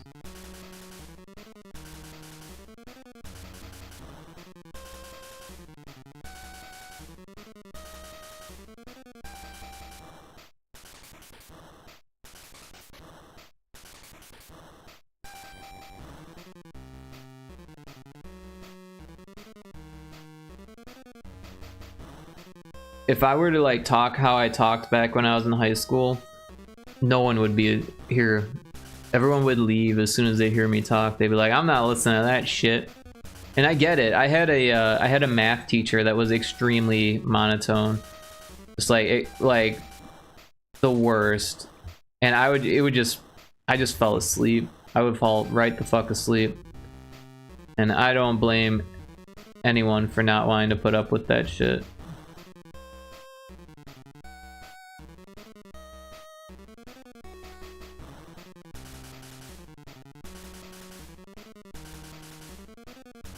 You played your old stuff and I could tell you're different now. Yeah, it's something that I've put effort into. Especially when I started podcasting, I felt like it was a little more important. When you're working on something and when you're like doing multiple things at once, it's kind of okay to like have a little bit of monotone in your voice. Like, it really depends, you know? Like, I'm not in it to be the world's most entertaining streamer. I'm not trying to have like thousands of viewers, you know, like I'm not, that's like not really my goal. My goal is to just like enjoy what I'm doing, maybe teach some people along the way, be more social, and just to get better at communicating, right? The goal isn't really to become a, you know, successful streamer. It's just to, you know, get something out of it and hopefully give something, you know, as well, right? Give back to the community and whatnot. So yeah, it really depends on what your goals are, I think, as to like how important things are. But when you're on a podcast and it's just your voice, it's a little bit more important to have that energy. And that's when I started like watching videos on like vocal coaches and like little things. Like there's this trick that I don't do that I think about doing, but I can't do because I'm really bad at it. But if you smile while you're talking into a microphone, it sounds better to people. It makes people feel like they want to smile. But I am like really bad at smiling. I am like the worst smiler ever. Someone will like give me a smile and I will look at them confused, like, why are you smiling at me?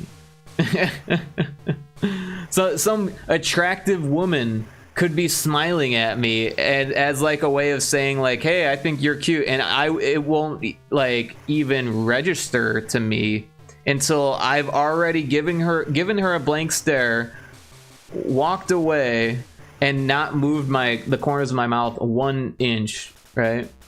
And then I'll think, oh wait, that cute girl was smiling at me. Maybe she even like liked me, but I've kind of ruined my chances by looking blankly. I like, people must just like assume that I'm married or something because I don't even like register people smiling. Like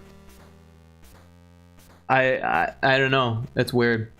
You be mugging people. No, it's not like I'm like evil about it. I'm not like giving them the stink eye or nothing, but like, yeah, it's hard for me to smile. It's just really hard for me to smile. I have to literally think about it like, all right, I'm gonna smile at people when I go in there and give that a shot. And if I don't like process that beforehand, and even if I do, I'll like forget that like that's something that people do. It doesn't even like cross my mind. Pio, welcome in. How you doing? What you up to? Yeah, Pio, sorry I didn't share what you worked on stream. So I don't get pings while I'm streaming. So when you posted in the Discord, I had no idea until after the stream. So I totally missed it. But you can feel free to post the link into the chat also. Like the chat allows links, so if you've got work that you want to share, I appreciate you posting on the Discord also, so that way everyone in the Discord can see it and be inspired or give you feedback or whatever. But as far as the stream goes, it's really hard for me to pay attention to that while I'm streaming. It's not something that I have open. I just kind of ignore Discord unless someone says like, hey, check your Discord.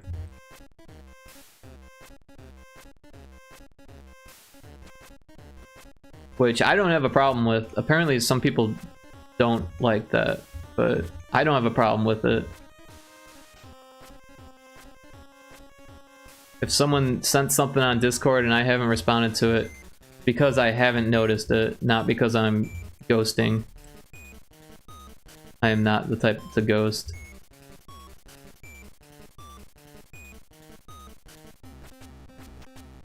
I'm too old school for that. I'll just be honest. If I don't want to talk to someone, I'll be like, I don't want to talk.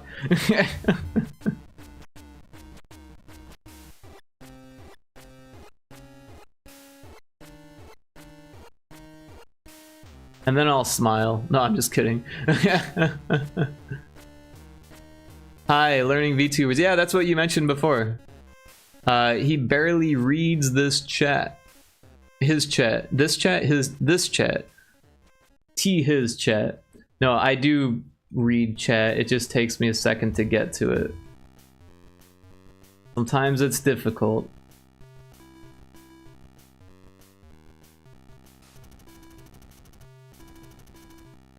This one, Rick. See, I read it the same minute you posted it. Almost instantaneously. Now I don't like this helmet. It's got so many colors. That actually helped a lot, just that 1 pixel.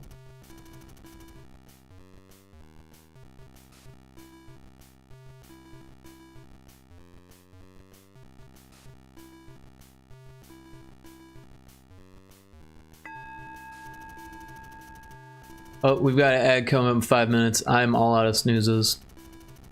That was amazing. I'm proud. Well, thank you for being proud.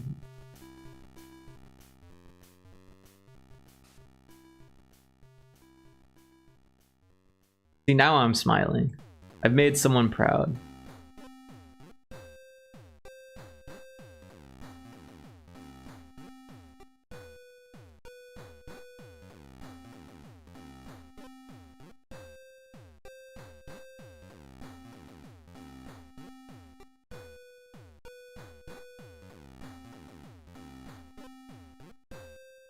You said it with enthusiasm too. Yeah, I try. I try. It's like I have a vocal coach in the back of my head saying, "Do better. You sound like you're sleeping." Oh, that was not good.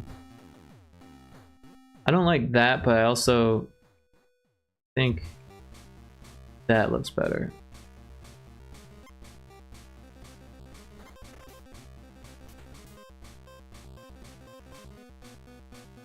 No. It'll have to do. Maybe this pixel. Yes.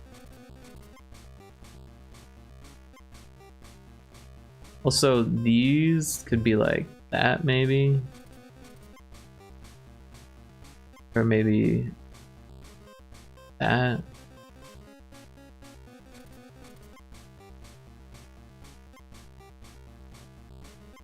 I don't know if I like that. Looks better like that.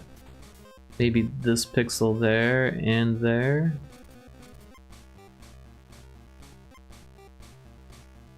I don't like this. That looks better. I don't like these. Got the magic whistle that you can't hear on the phone. I heard it.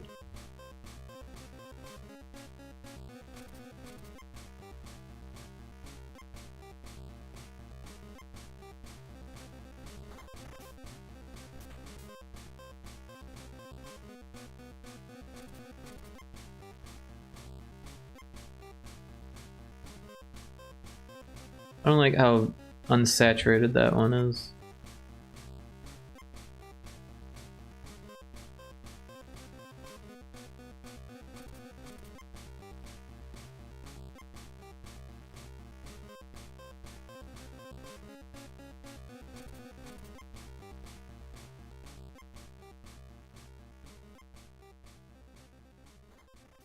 Nope.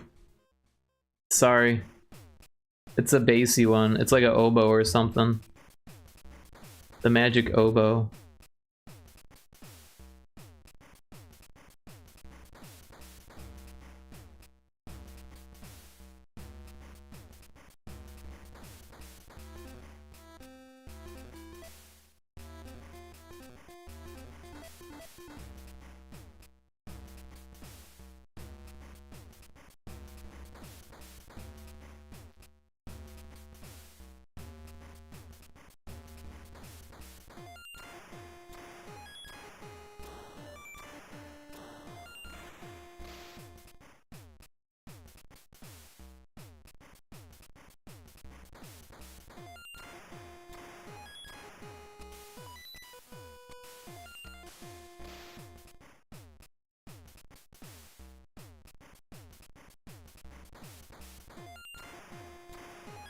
feel like this should be like that.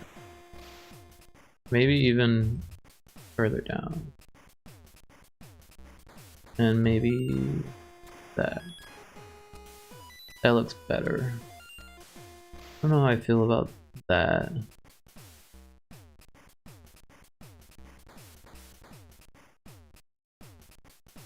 That looks better.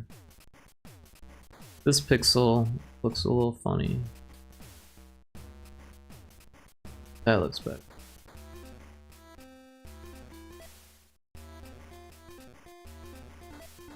Yeah, a lot of what I'm doing is just going in and looking for like single pixels that look out of place to me and fixing them. And by fixing, I'm... Oh no. Did it cut out? It said OBS cut out. Did I lose connection? Hopefully I didn't lose connection. Looks like it's okay. I don't know why that happened. We do have an ad starting shortly. No, I didn't cut out. Well, that's good. Thank you for the confirmation on that. Let me close some of these windows.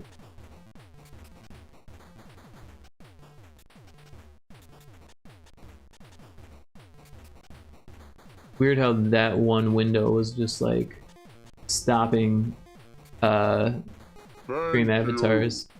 Thank you. Stopping stream avatars from being at normal speed. But yeah, we have an ad starting soon, and I am gonna take a little break here, and then we'll be back shortly. But this piece is nearly done. There's the ad sound.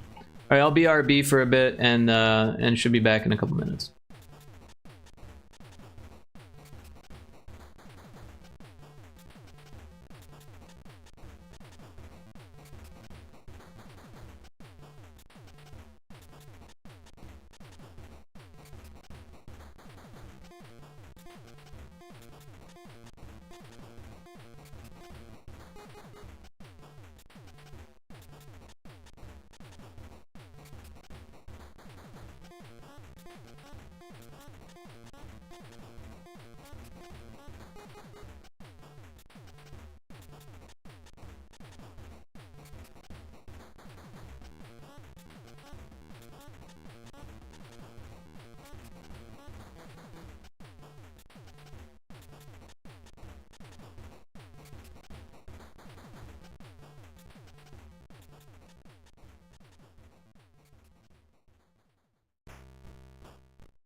It appears that we're back from the ads. However, I'm making tea, so give me another minute here.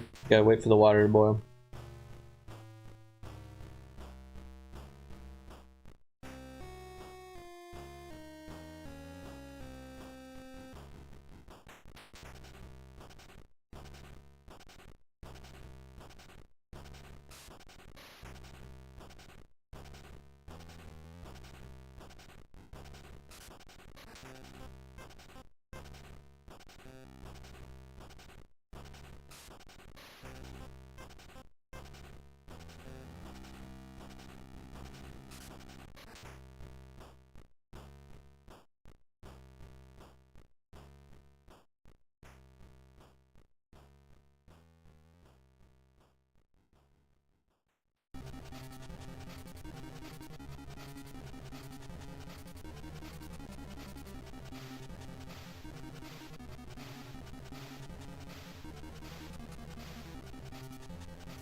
Okay, I've returned with my tea.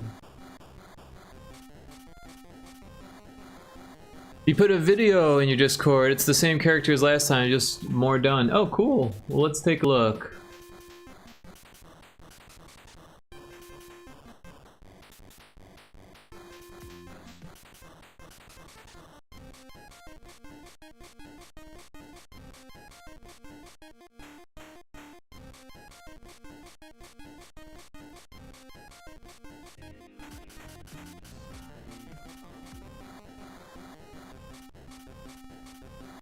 Nice.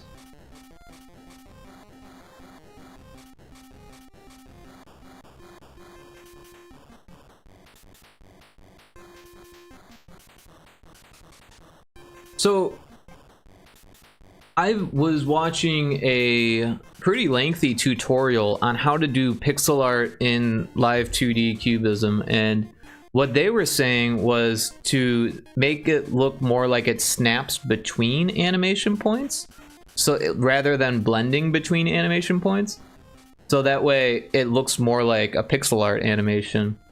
And I thought that was a really cool effect. So you might want to give that a shot, but it nice work. It's turning out really good. I know that rigging in Live 2D is not an easy thing to do, so it's cool that you're learning how to do all of that. And thank you for sharing.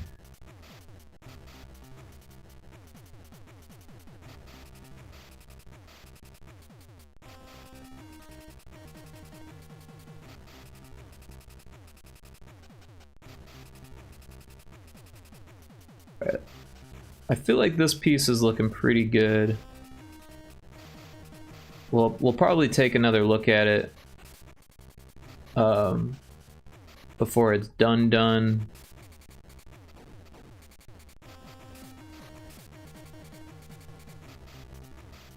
But yeah, let's save that and let's get to work on Sora here.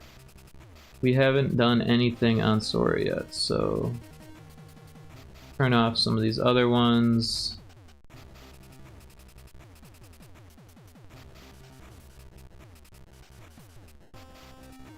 Make a new layer, and actually we'll grab the marquee tool and we'll just kind of box out this character like we did before. All the other characters. And we will fill that in and then make a new, wait, did I do that right? Copy it, make a new, okay, that was right.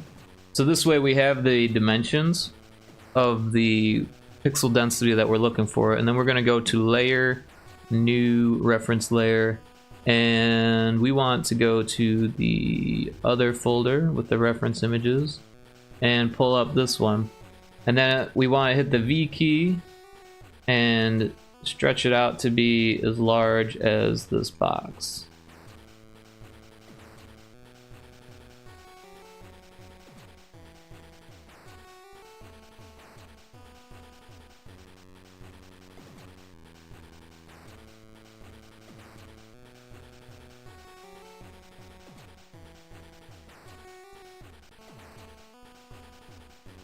So that's about where we want it. And yeah, so now we've got our reference layer, and we can start working on outlines for this character. Get everything where we kind of think that it needs to be.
This is going to be a tough one, I can tell already.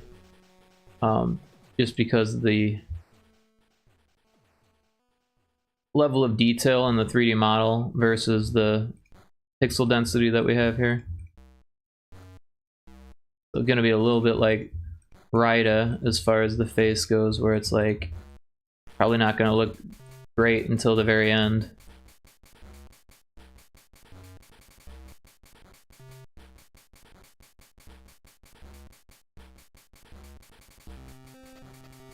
Gonna have to make some what am I trying to say? Compromise on the eyes placement here.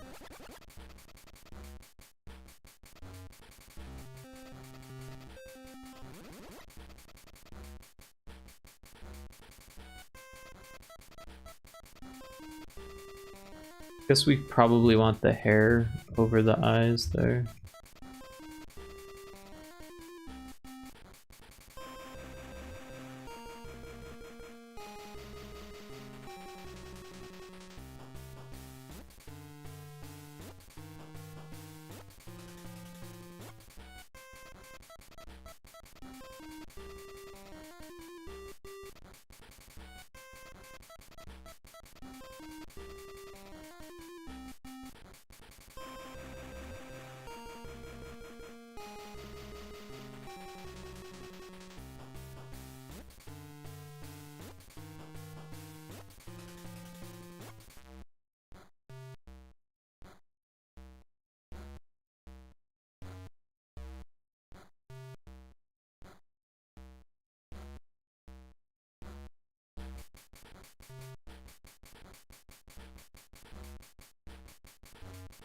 Oops. Yeah, it's gonna be hard to get it exactly right here.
It doesn't look too bad when you're zoomed out. It looks a little bit funky when you're zoomed in, but that's kind of the nature of pixel art.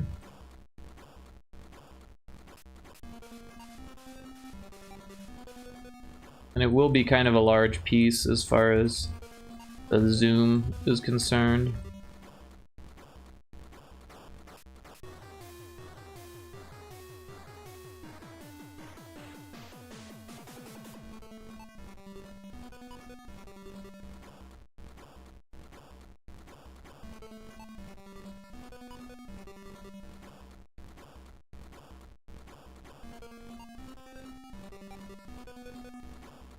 Commander, set a new course. There's coffee in that nebula.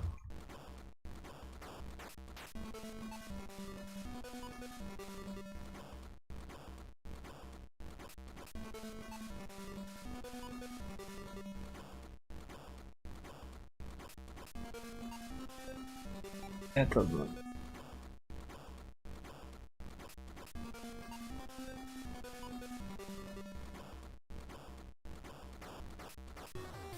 There's coffee in that nebula. Yeah. Welcome in, Ari Boops. Everyone should check out Ari Boops' stream also. They do art and they play some games as well. How have you been, Ari Boops? Welcome in. I kind of want to play... Actually, I'm kind of gonna play the Voyager demo that was in Next Fest. Assuming that it's still up. It was in the top 50 Next Fest games, so I imagine they're gonna keep the demo up.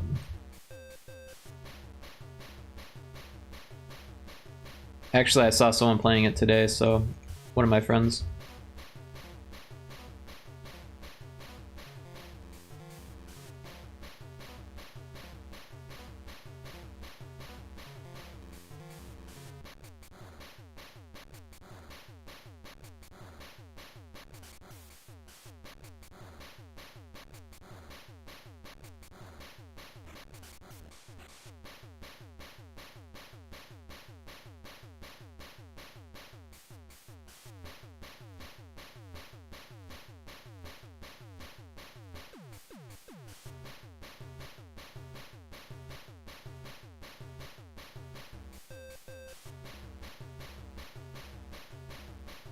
His mouth is gonna be rough. I can tell already.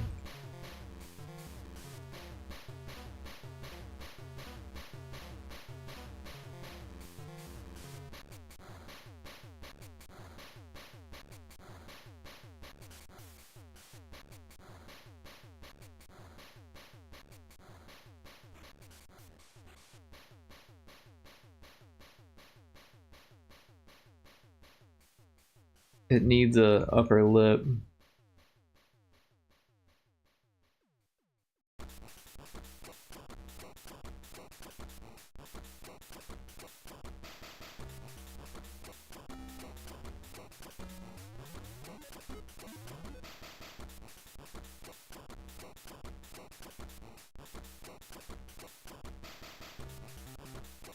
That looks okay, maybe-ish.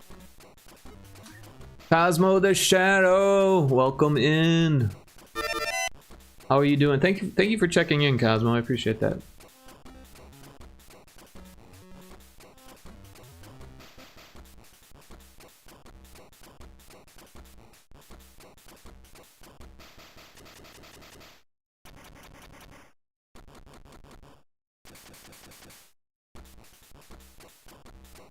I'm having to remember to check in as I usually forget. Well, 17 times, that's pretty good. But yeah, everyone should check out Cosmo's stream if they haven't. They do a lot of Osu, which is a rhythm game. And they're very talented at it.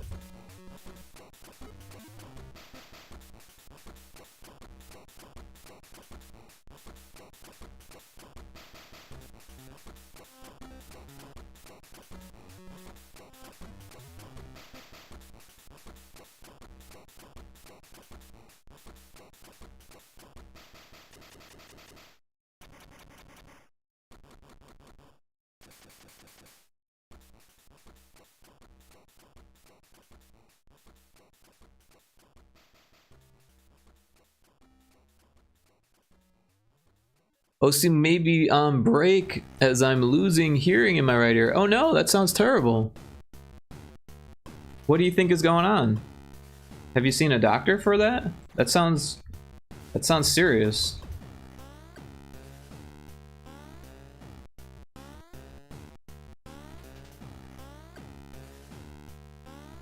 I have pretty poor hearing, but it's because I used to play in bands all the time. And I was a DJ, and I definitely started taking better care of my ears once I realized that that was probably the culprit. I'm I'm going to be getting checked out for Meniere's disease next few weeks. I don't know what that is, but that sounds not great. So I hope that things are good. I hope that you find relief, and that I hope you figure out what the issue is, and that it's nothing too serious. But that sounds serious. So sorry to hear that. Lot Lizard can't hear for shit. I'm sorry to hear that as well. Lot Lizard, do you know what's going on with your situation? Is that like a concert syndrome kind of thing, or what? That's definitely the issue with my ears. I've beaten the shit out of them. Also, I used to listen to music really loud and with headphones back when I was a kid. Just kind of dumb.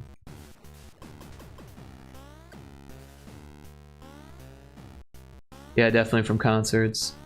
It's pretty much, if I have it, I'm going to eventually lose my hearing in the right ear. Wow. Well, that is serious. I really hope that that's not the case. I hope that it's something that can be alleviated in some other method.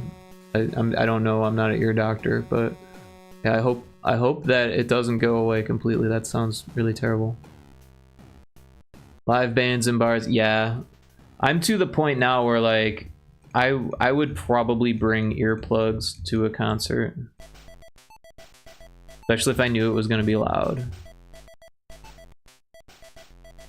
I'd probably just bring them anyways, and like if it's loud, then put them in, kind of thing. Because I'd like to keep the rest of my hearing. I mean, you can't turn back time, so the best you can do is try to maintain what you got, right?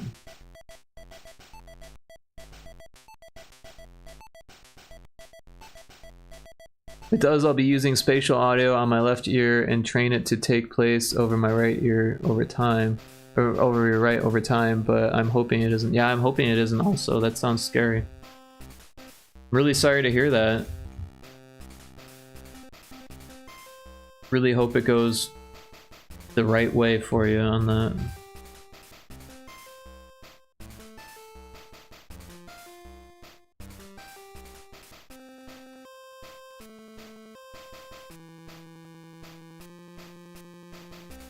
Oops.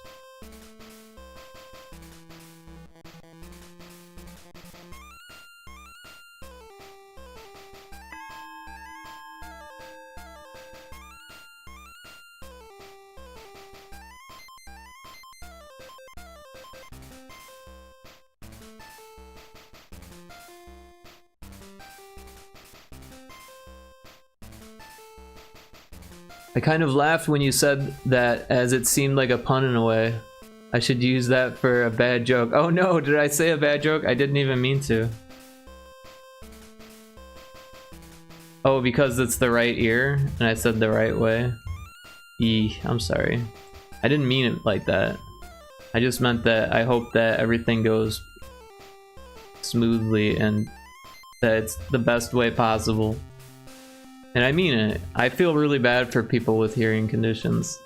I love hearing things, and I'm kind of an empathetic person, or at least sympathetic, and I tend to like put myself in other people's shoes, and I try to imagine what it would be like not being able to hear, and that just makes me really, really sad.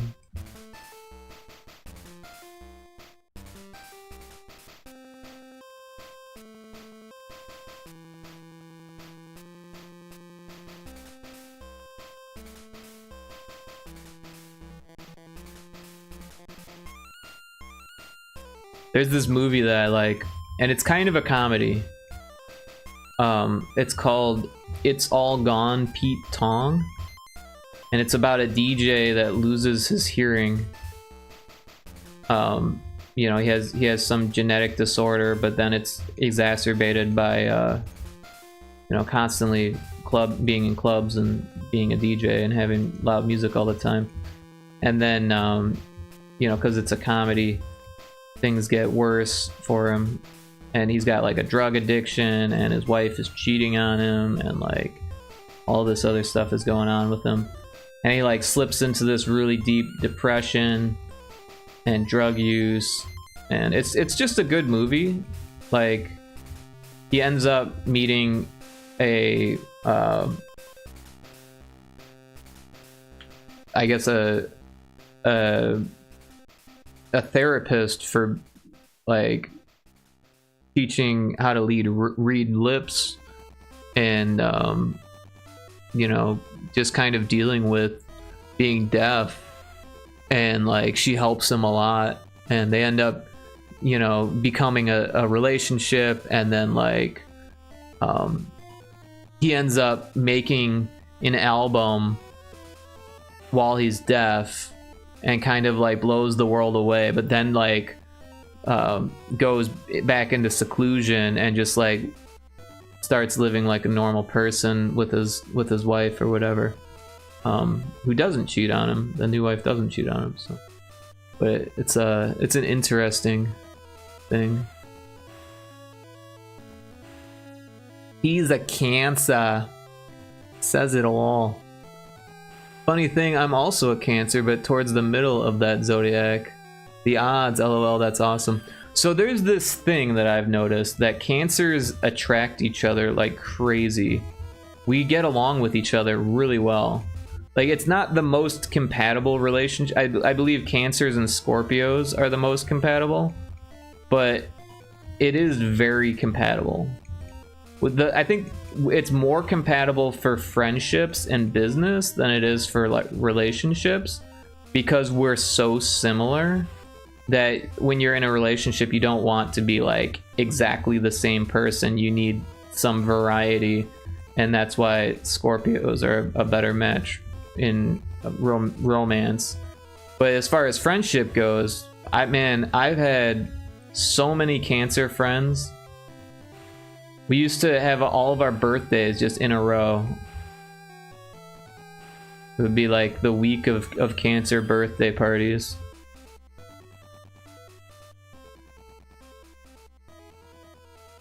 That's probably why I had fun in Overload that night, Rick. Yeah, that was fun. You know, honestly, I still haven't played the DLC that you gave me. I need to get into that. I'm kind of terrible at that game though when it comes to like multiplayer. And also, you were really, really good, so like there was a little bit of a I don't know the word for it. It was a bit of a challenge for me, let's put it that way. A skill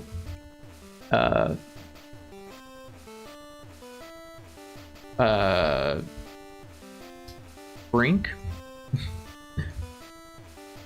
I don't know, I can't think of the word.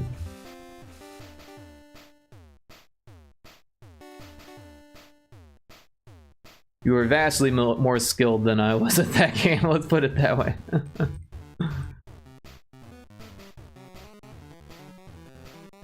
Cancermen I bump heads with, lol, females are my friends. That's interesting. You got me a few times though, so you have potential. I did get you a few times, it's true.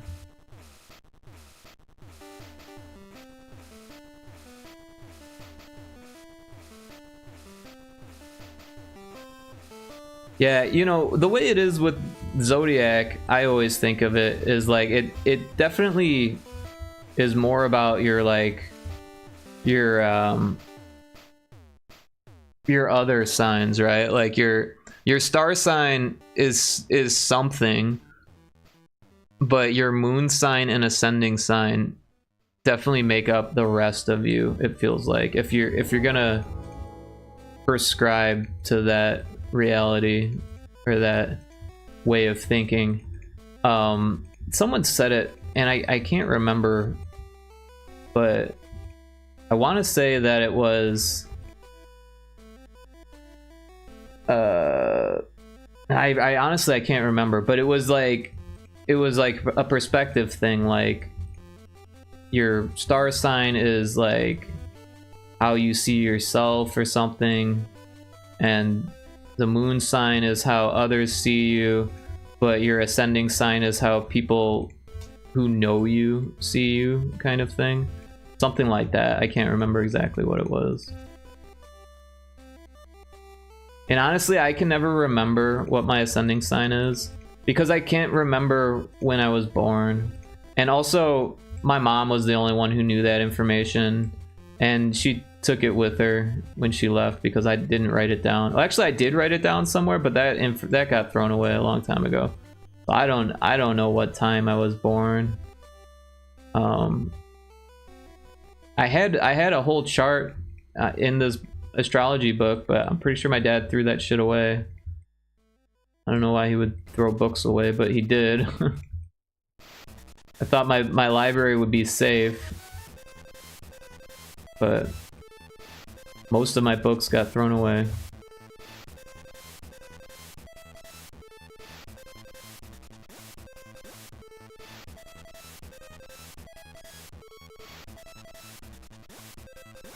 But at the same time, I never really fully prescribed myself to that way of thinking of the zodiac stuff. Like, it's interesting, don't get me wrong, I think that it's interesting, but I don't think it's a way of like perceiving the world or like generalizing people. I don't think it's wise to generalize people based on their zodiac. They're like, oh, a fire sign, stay away from them. That's kind of rude and obnoxious, I would think. People are more than, you know, how they were born. Even if the zodiac stuff is true, you gotta think that life changes you. I know it changes me. I would think that most people have reflected on their life and adjusted things, you know? Like, for instance, my voice not having a lot of energy caused me to eventually say, shit, maybe I should try to add more energy to my voice. And my whole life has been like that. I've always been trying to improve myself, and in, you know, all types of ways. So, and maybe, yeah, you could say such a Cancer thing to say, it's on your birth certificate. So they just guessed on my birth certificate because no one was paying attention.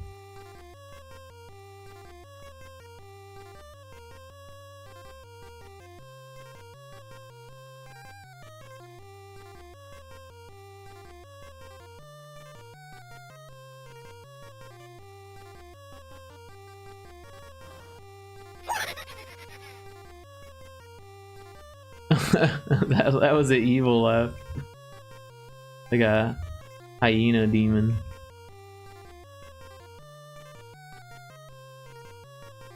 How's this looking? Got a couple missing pixels here. That actually looks pretty good.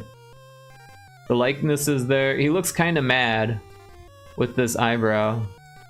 Maybe we can fix that. I don't know if it'll look better. Oops.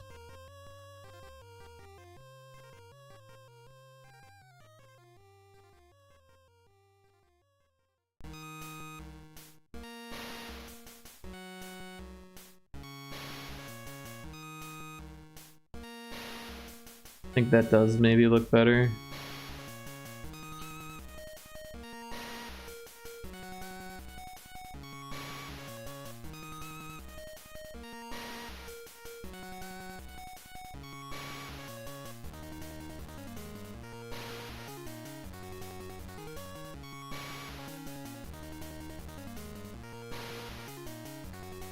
But yeah, I honestly, I don't have any problem with what all the books say about being a zodiac or being a Cancer. Like, none of that stuff offends me. It could be worse though. I mean, like, what if you're a Gemini, right? No one likes what it has to say about Geminis. Not even Geminis like what it has to say about Geminis. And yet, almost every person that I know that was Gemini is like pretty two-faced in one way or another. Even the people that I've been friends with for years have done things that were two-faced. But I think everyone's kind of like that to a degree, right? So, I mean, no one can just be exactly the same all the time. It's such a senseless waste of human life, isn't it? Yeah, they are, lol.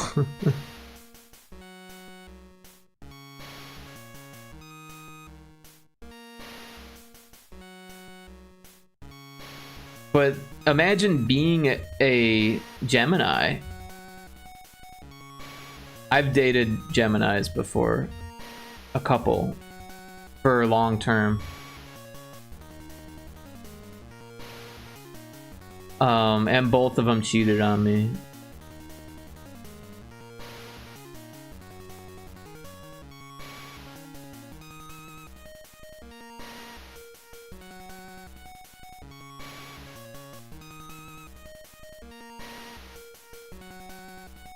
They own it.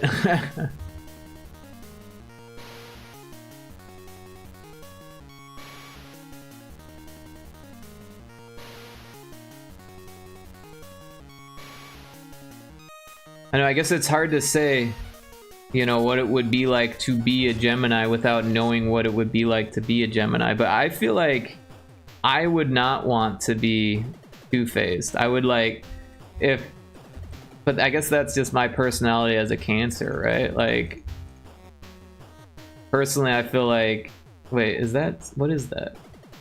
Is that an earring? No, it's just a hole in his hair.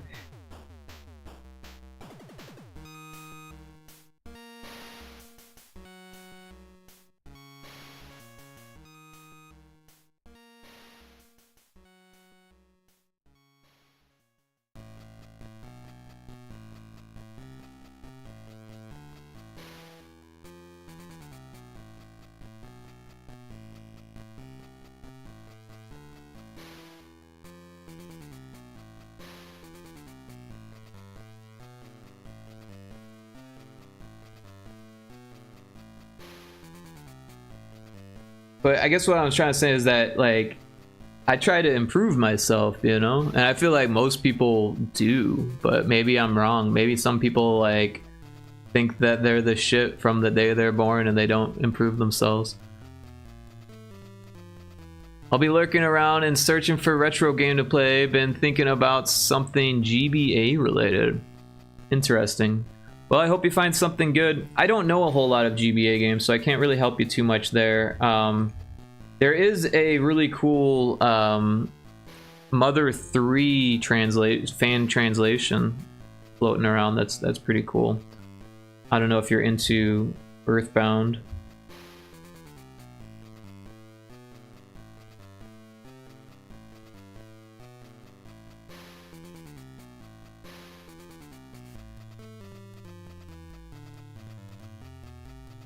I'll have to look into that. Yeah.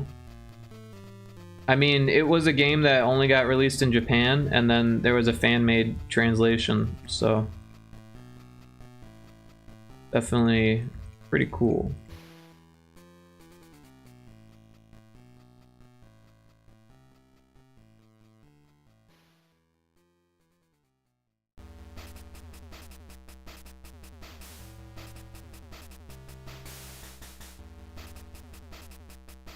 This whole finger thing is gonna be painful, I can tell already.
So I started watching One Piece today. I've actually tried to start watching One Piece before, like 4 years ago.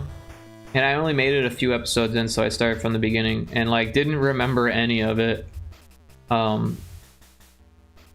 you don't know, One Piece is an anime about pirates. And it made me miss playing Sea of Thieves.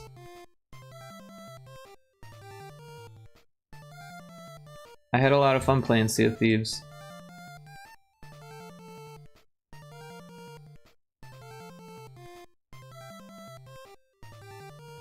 What is this? What are you angry about? You caught the Exu. Can't be angry about that. Are you angry that I'm watching anime? Yay!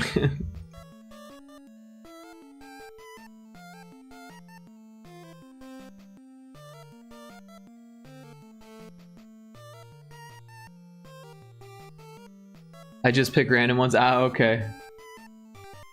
You're sending mixed signals over here.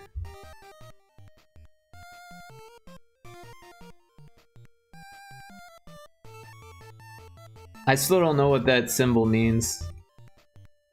The pinched fingers.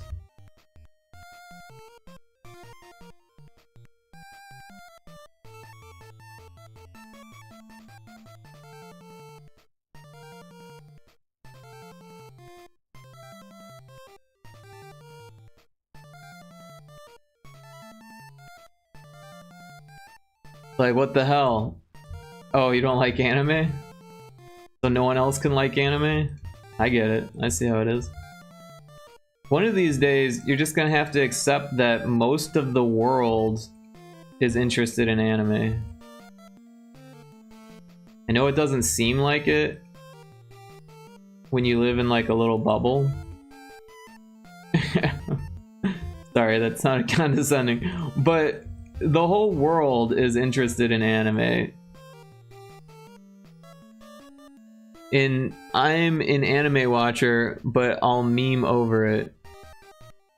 You'll meme over it, like you'll make fun of yourself for being an anime watcher.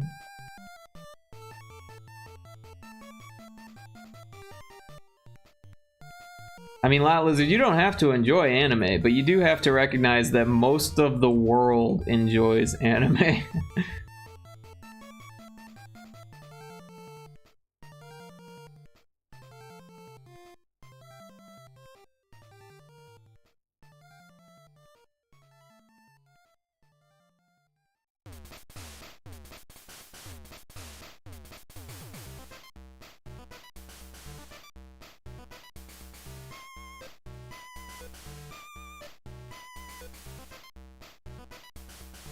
Yup.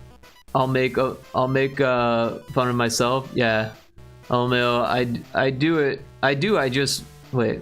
LMAO, I just mess with you. Oh, I got you. You understand that the world appreciates anime, but you just mess with me. I got you.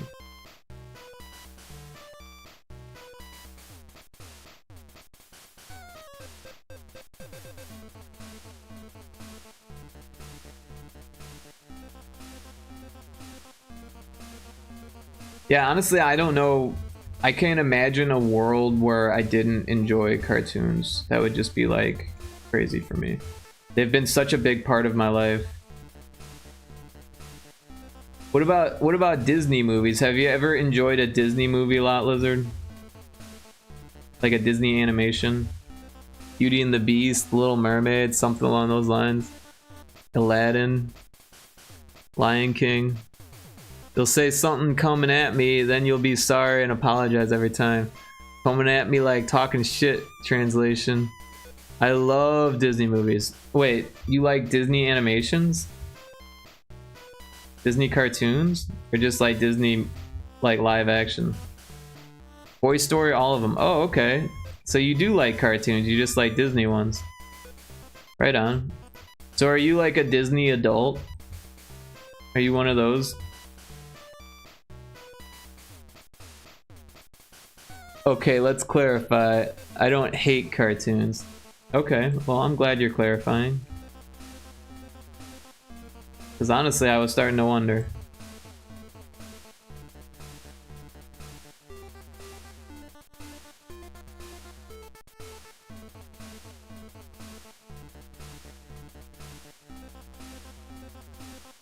I don't like the Japanese anime. Is there some reason why you don't like Japanese anime?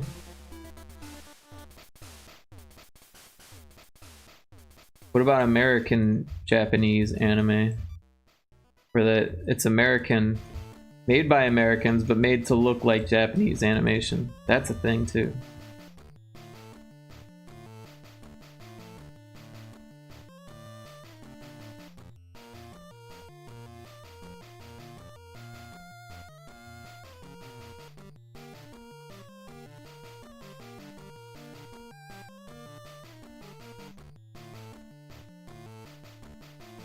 I watched Looney Tunes, Ren and Stimpy, Cat Dog, Rugrats.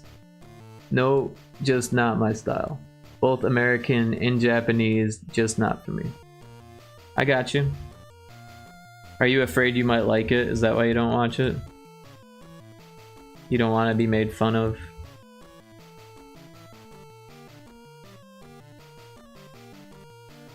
Just like how No Man's Sky is not for you. Cosmo says, I mean, in what I know, people have their preferences, so I just like hearing about things. Yeah, I mean, that's a pretty good point of view to have.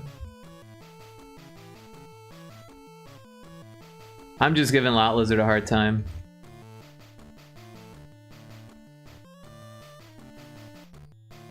Sometimes I do that. Come at me. I ain't scared.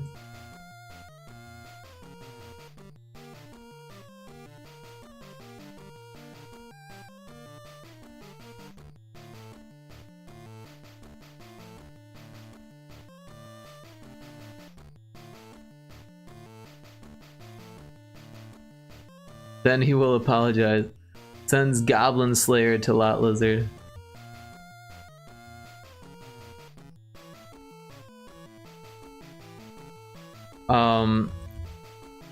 What about Samurai Champloo?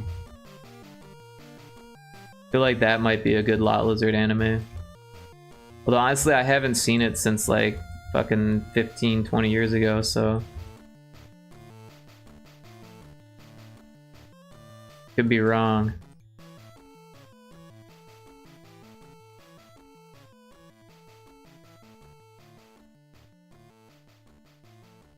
I could say Cowboy Bebop. Honestly, I think Cowboy Bebop is like one of the best animes to show anyone who's not interested in anime.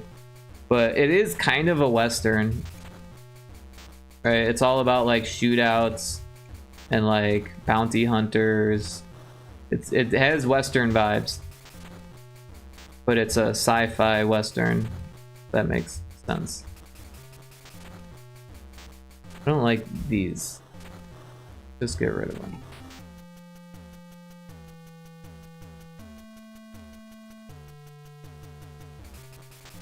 But yeah, if you don't like Westerns, then you might not like... You don't know what Cowboy Bebop is? Or JoJo's Bizarre Adventure for cheesy lines. I like JoJo's. I mean, I don't really know Lot Lizard inside and out or anything like that, but I don't think that JoJo's would be for her. But I could be 100% wrong.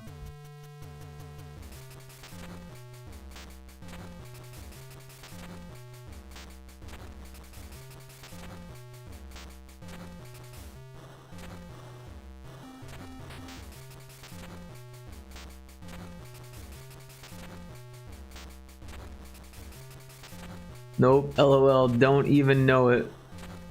You know me enough.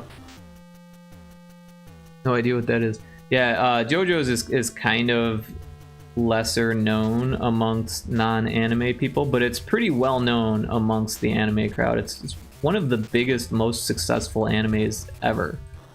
Or manga that was adapted to anime.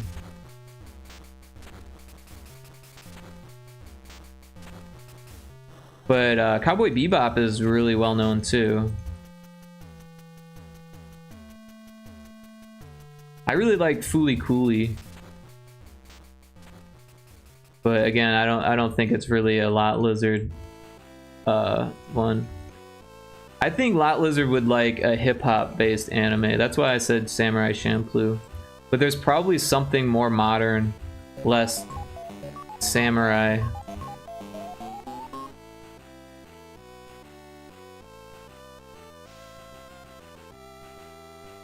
Nope, you right, LOL. What am I right about? I've already lost track of what I was saying.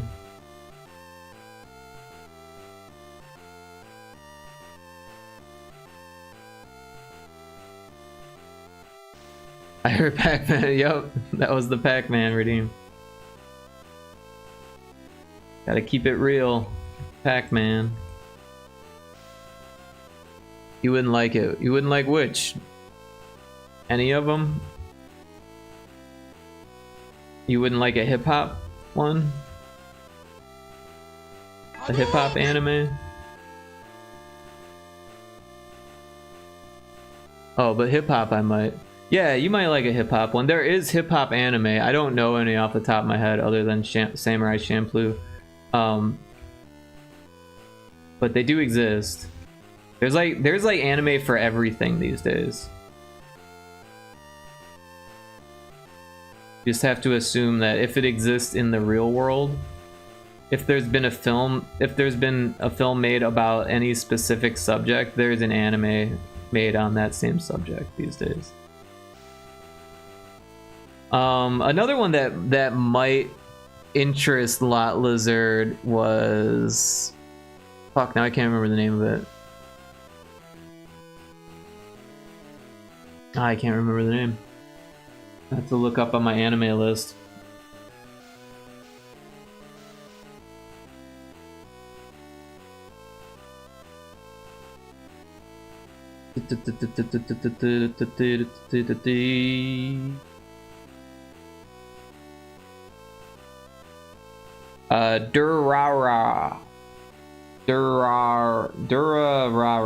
Durarara. You know that one, Cosmo? Durarara. Rick, you should post, you Mal.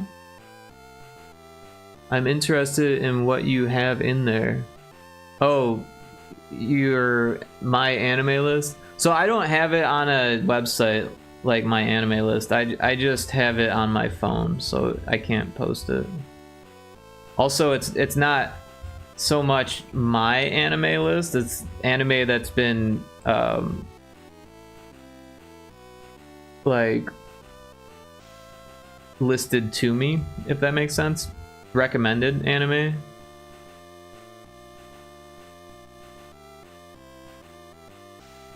But yeah, since it's on my phone, I don't know if there's a way I can get a digital version of it easily. At one point, all my notes got digitized to Google, and now it's on a different app somehow or something. I don't really know. I don't think it's on there.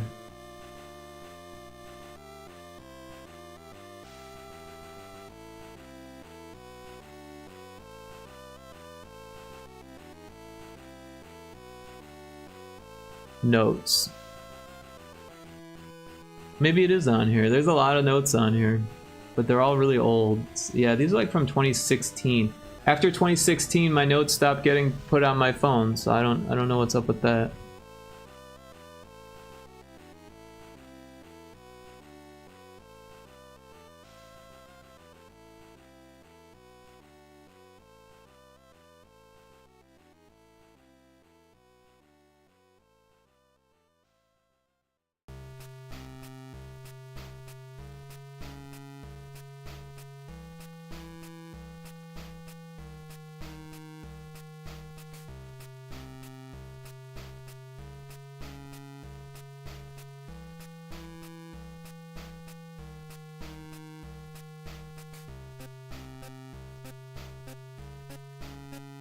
That fish will be caught.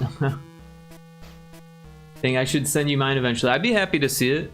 I'm always looking for recommendations, but also I get like curious So like I almost kind of would rather have someone like recommend something for me and then me be like, oh, what should I like about it, or like tell me a little bit about it as you recommend it.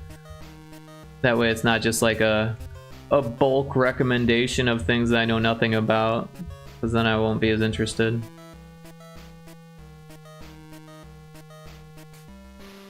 If that makes sense.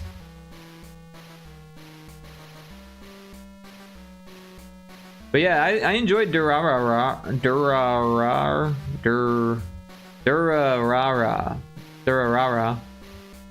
I thought that was good. It wasn't hip hop, but it was urban, and there was like a lot of like social like ness to it. It was very sociological and a little bit internet, like a hint of internet.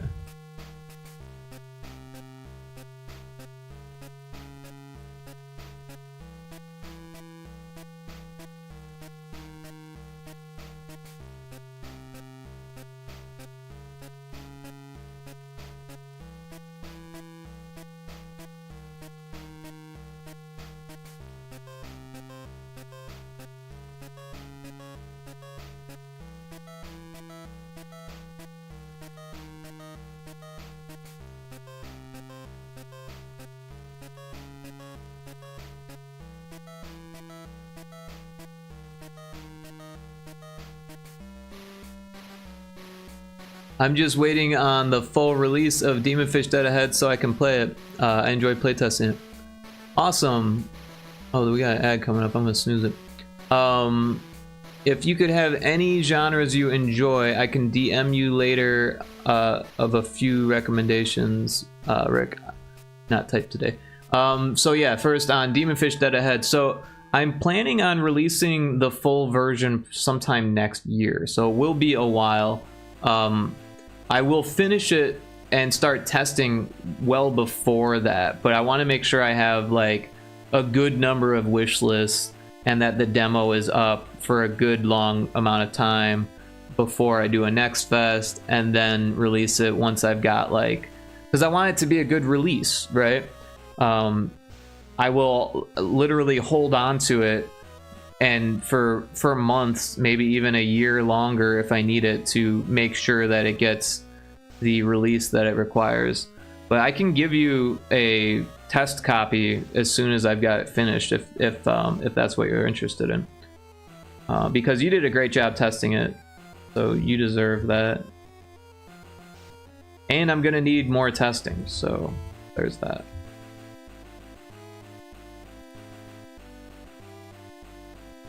But I've already started making the art for it, if that gives you an idea of timeline. There will be like almost a month of just like code stuff that needs to happen, which I would actually already probably have started if this commission didn't come up, but making some money is more important than finishing that game. Even though that game might make money eventually, like just keeping all the income flowing, keeping making money moves, as Lot Lizard would say.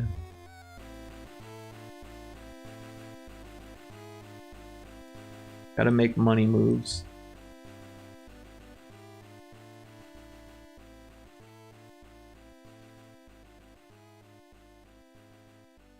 Ooh, I'm going to be anticipating the release. Cool, yeah, I need all the support I can get on that for sure. And then on the animes, I really like sci-fi.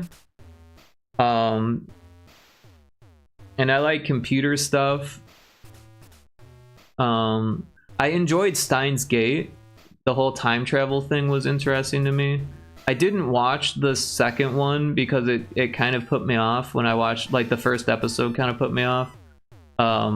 Steins Gate Zero or whatever. Wasn't really interested in that. But the first one I liked.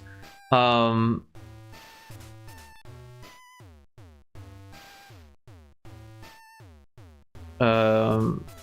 have trouble remembering the names. I have to look at my list to help me remember. Was it Revolutionary Girl Utena, I think is what it was called. That one was good. I think... Oh, I really liked Dot Hack. I didn't really like Sword Art Online. Dot Hack Sign or whatever. I didn't really like Sword Art Online as much. I've been enjoying Free Ren. I haven't finished it, but I'm like more than halfway through now. I actually have a few I could recommend of sci-fi. Cool. Yeah, I'm into sci-fi for sure.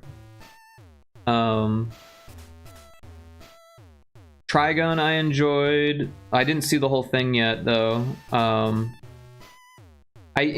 I kind of enjoyed Inuyasha back in the day. I didn't watch all of it, but I watched a lot of it. I actually really enjoyed Spy Family. Carol and Tuesday I thought was super cute. I like music, so like that was an interesting take, and I like dystopian future stuff, so that was kind of cool. It was a cute take on dystopian future music. I kind of liked it. I really like the Studio Ghibli stuff, like even the old stuff, or Ghibli. I started watching Neon Genesis Evangelion, but I haven't finished it. I've been chipping away at it slowly. Yeah, I really like Spy Family, like I said. JoJo's Bizarre Adventure was really good.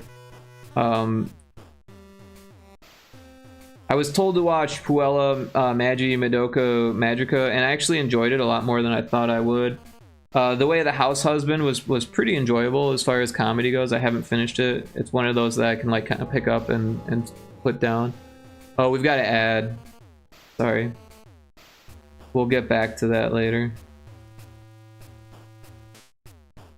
I'm gonna sip on this tea.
All right, it sounds like we are about back from the ads. Cosmo said, one, if you like music but can be a bit sad, is Your Lie in April. So I wrote that down after you mentioned it, so but I did put a note that it's about music and sad, which I do like things about music, and a little bit of sad is okay, but generally I'm not really the type. I like cry too easily when it comes to like emotional stuff, and I generally try not to get overly into emotional anime.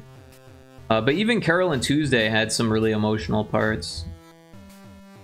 I think music and emotion kind of go together. If it gets to be too much, it's okay not to watch it. Right on, yeah, I mean, I kind of feel that way about any anime. If I just stop watching it, like, that's not the end of the world for me. Like, there are some animes where it's like, oh, I'm gonna finish this one, but if it feels like a chore, then it feels like a chore, and then I'm not really interested, if that makes sense. Of course it does. Yeah. I've been falling asleep while watching anime a lot lately, which is kind of nice. But then I end up missing things, and sometimes I have to go back, and other times I like don't care enough to go back.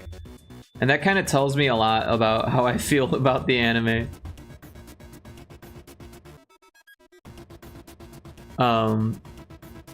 Plastic Memories kind of got me too. Stopped watching it halfway through, but it hit me emotionally, kind of why I said that. I don't know Plastic Memories. But yeah, I'm not like a huge anime buff by any means. Most of what I know is from people saying, hey, I think you'd like this.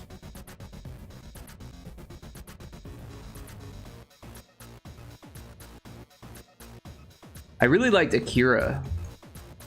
I thought that one was really good. Of course, it was a film.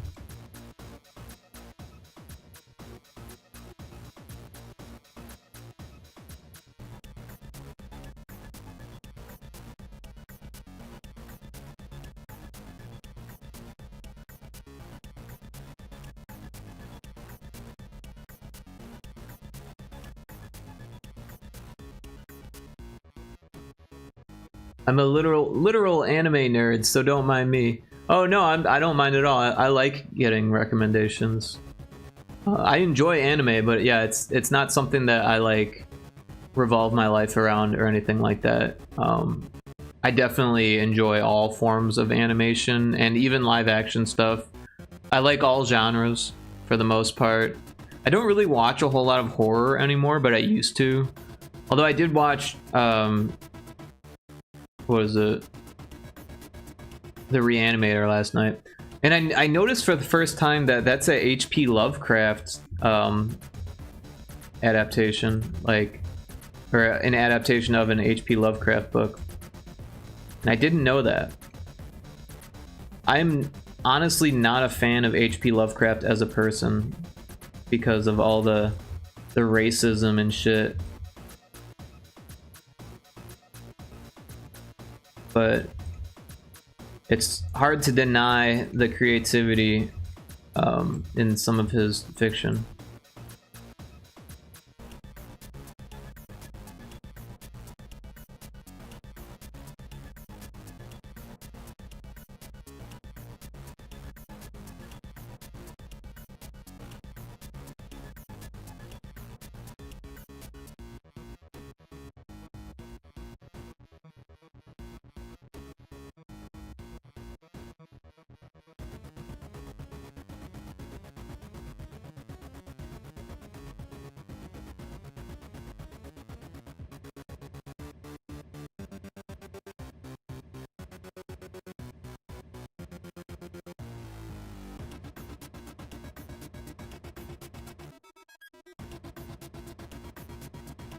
+40 seasons of different ones under my belt. That's a lot.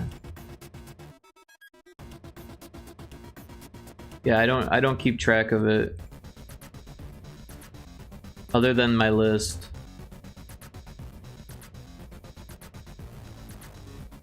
But yeah, I was looking at how many seasons of One Piece there are.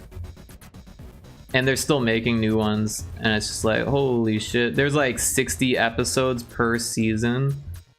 And there's just like an endless number of seasons. And they're not even done with it yet. Like, there's no way that I'm gonna finish it. Like, I'm not one of those types of people.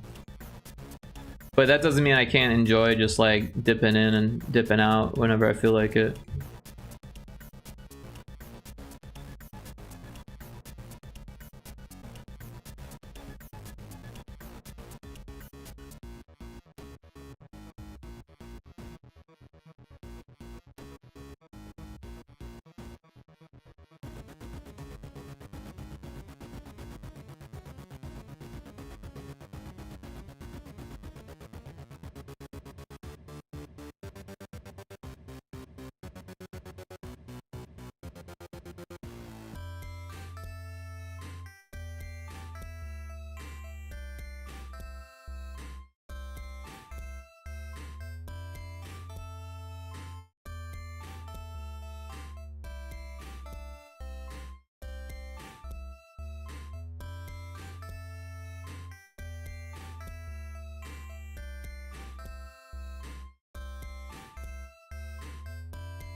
Why is this like...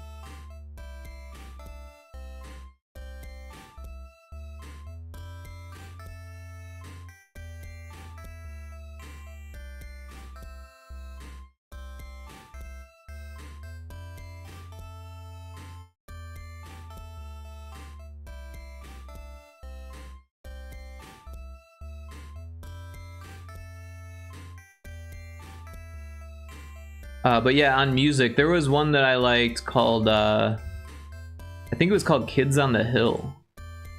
And that was like a slice of life. And it was good. It was kind of sad. It had a lot of emotion in it, but it was good. It was enjoyable.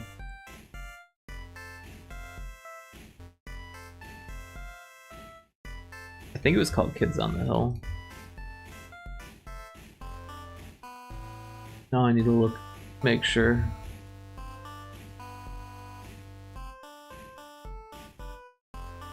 No, it was Kids on the Slope. I was close. Kids on the Hill, Kids on the Slope. Japanese manga by Yuko Kodama about 3 high school students, the introverted Karyu, the delinquent Sentaro, and the class president Ritsuko, who bond over their shared love for jazz music in the summer of 1966. So it's interesting. It's set during a historic period. It's revolved around jazz music, and it's even more interesting because it's Japanese people in a Japanese setting, like getting really involved in American music in the 1960s. Story explores themes of friendship, love, and music as the characters navigate their teenage years. Yeah, it was good. I liked it. It was very slice of life and emotional.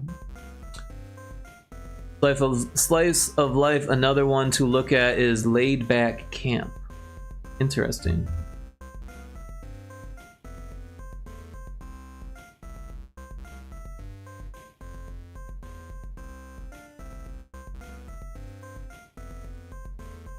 Group of friends who go camping in various locations across Japan. The series, also known as Yuri Camp, began in 2015. Has been adapted into multiple anime seasons, a movie, and a live-action drama. It is known for its relaxing and realistic portrayal of camping, food, and friendship. Interesting. Yeah, I'll add that to my list. I'm a big camping person. Well, I used to really camp a lot. Now I don't really.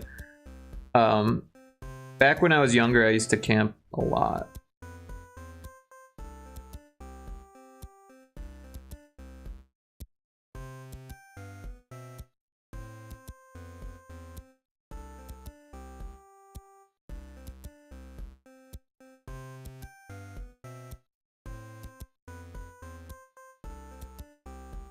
So yeah, I've added that to my list. I'll definitely check it out.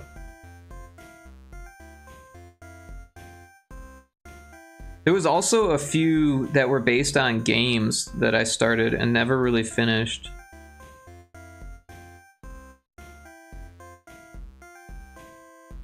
Pretty much anything on games, I get excited for.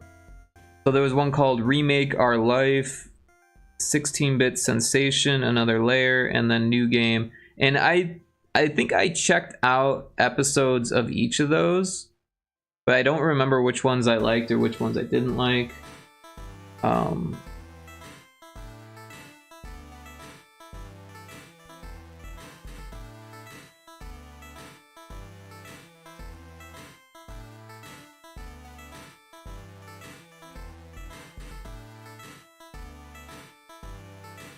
Oh, yeah. I don't know. I really like old anime too.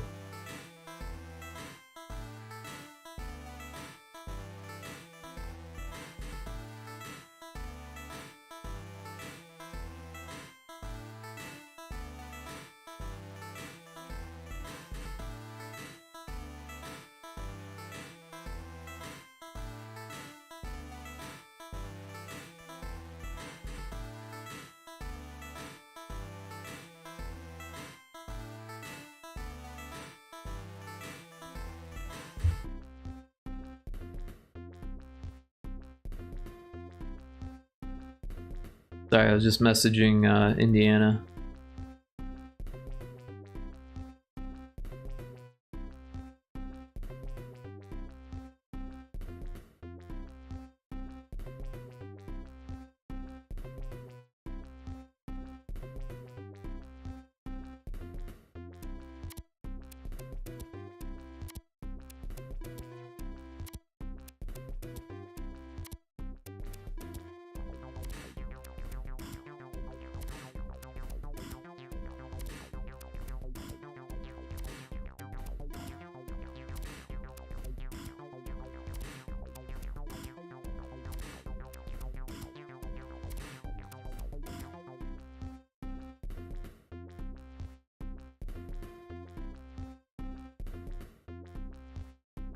So I've never actually played any of the Kingdom Hearts games.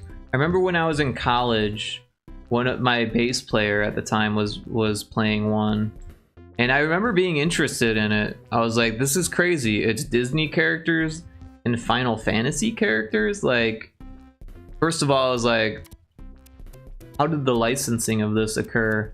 And then second, I was like, this is really weird. Like Mickey Mouse and Goofy and Donald, but also like Cloud and who else? I don't even know. Whoever this guy is, Sora. I don't know. No, I don't know much about him. But yeah, I heard the most latest one. This was like freaking 5 years ago. Was like all cutscenes. Maybe that was 4 years ago. Every time I saw someone streaming it, it was during a cutscene.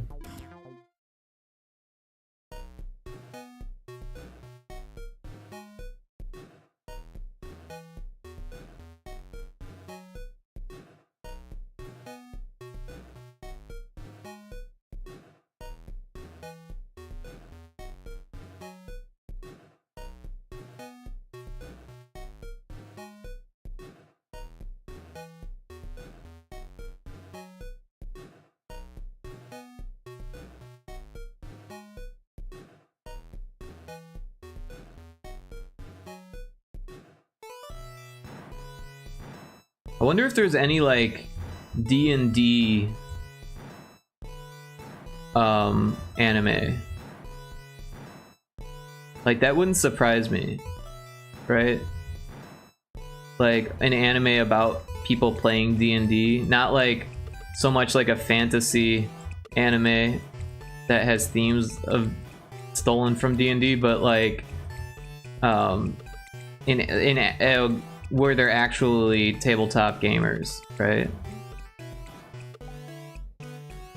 There's a YouTube movie called Gamers that was really good, and also like really low budget indie, and it's still free on YouTube.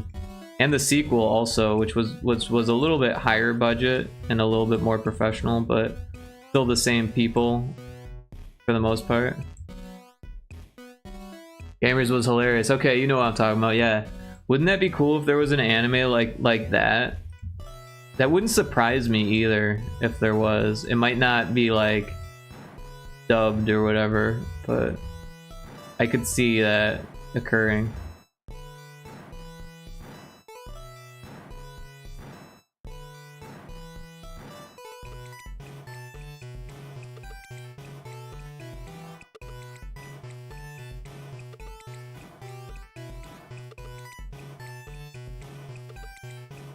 I've been getting way more and more into D&D. It's been a steady incline ever since like 11 years ago.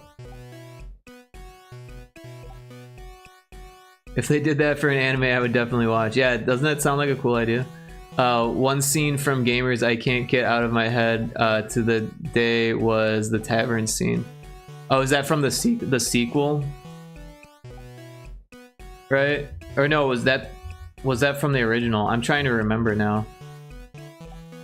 I watched them both in the same night, one after the other, so they kind of blended in.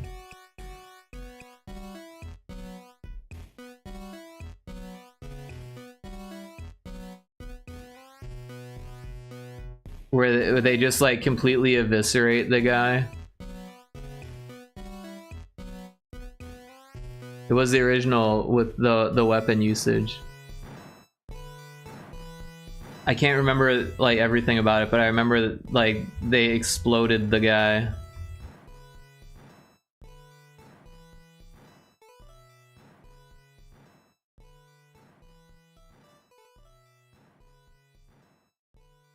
I like how the one character was like not there yet, like he was late to show up to the session, so they just like had him like standing around, and then he would like pop into existence when they remembered that he was there.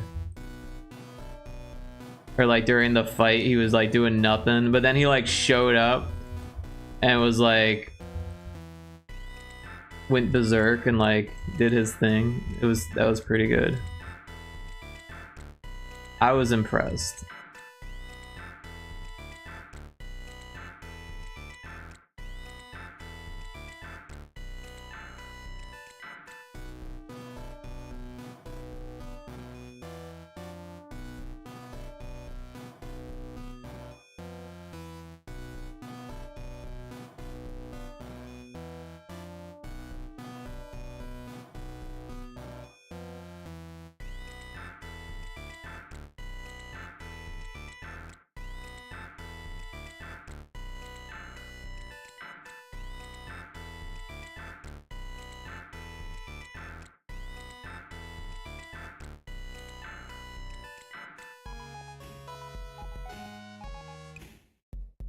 It was just one of those scenes when the talks and decisions were made, and it was just funny how it played out.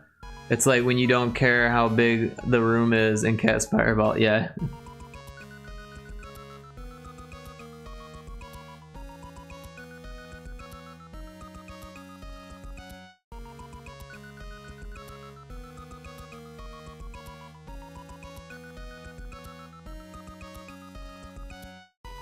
Yeah, I've kind of wanted to play D&D for, like I said, like 11 years, and it just didn't happen until this year. Finally, I'm playing with Cryptic, one of my mods, and his group, and I'm like super grateful that they let me play with them, because I just really wanted to play for a long time and just never found a group, and I was always a little nervous because I didn't really know how to play. Like, I had only played like once before in a one-shot that wasn't even like really, it was like a sci-fi thing. It was like completely homebrew. Like, it wasn't even like just homebrew characters, it was like the whole thing was homebrew.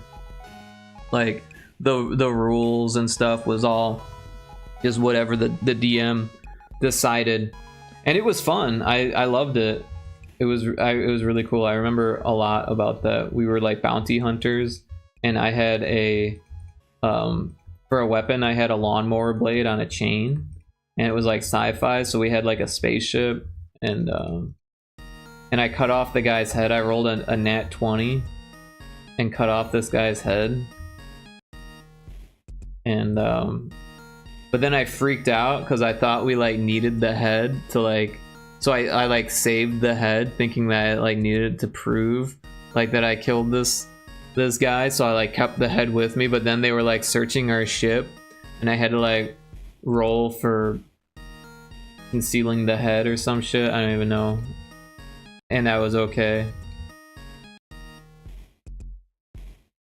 I think I might have like put it out the airlock or something, I can't even really remember. But it was a lot of fun.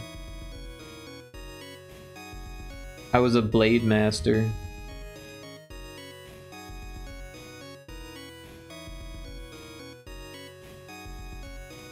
I'd really like to do that kind of thing too, like run my own campaign and DM it, and even like kind of homebrew the rules, or like, or use like a non D&D rule set.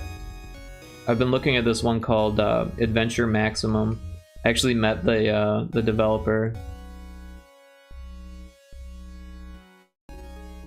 so I've been like low-key thinking about getting a group together.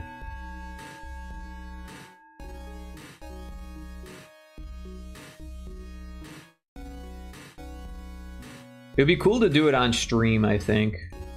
Like, even if not all the players were streaming, it'd be cool to like have some representation of them on the screen.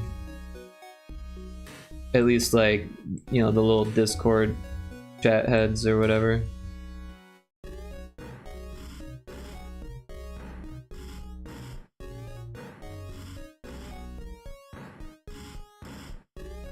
Maybe even make the art for each of the characters. Do like little pixel art versions of their characters or something. And I would want to make like the art. I know a lot of people are using like AI and stuff these days, and I get it. It's like fast and like, you know, low effort. But I think it would be fun to just make the art and, you know, not do like super high effort stuff, but like, you know, at least have it be original art.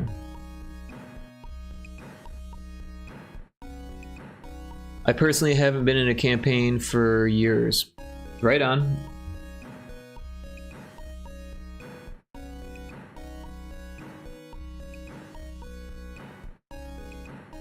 Do you remember anything about the last campaign you were in? Do you remember your character or anything like that? I'm interested what kind of character you had.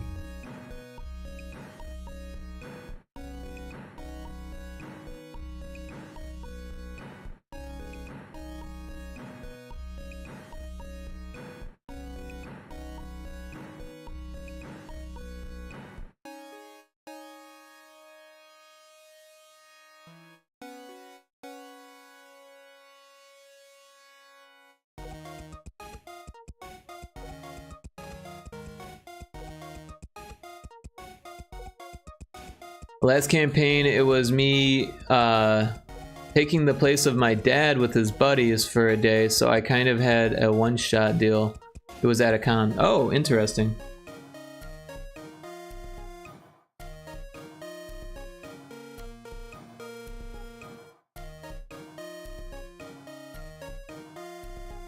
Yeah, I really want to do a time-traveling campaign. Maybe have it start in like the late Neolithic, early Bronze Age, somewhere in there, and then like jump around, you know, like the mid 1900s, and then like, you know, early 3000s or something, you know, go to the future. And like, and then hop back to like medieval, you know, and just kind of like go all over the place, right? I was 15 at the time, but my dad gave me his first edition D&D books when I moved out, as he knew I loved it. Have you ever thought about getting back into it?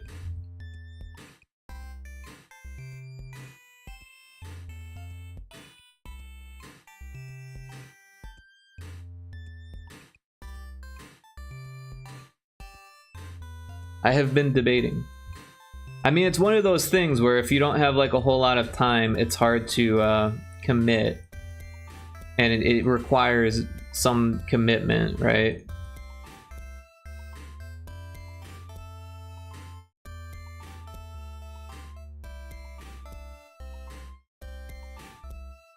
But also having like a steady group of friends to play with is kind of an enticing thing, right?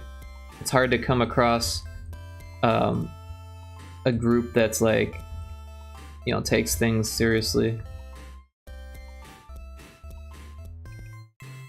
So coming up with a reason for it, and then like finding the people is as daunting as it seems to find the people that would be able to commit. Like, I feel like the effort would be worth the outcome in the end if, you know, you find the people.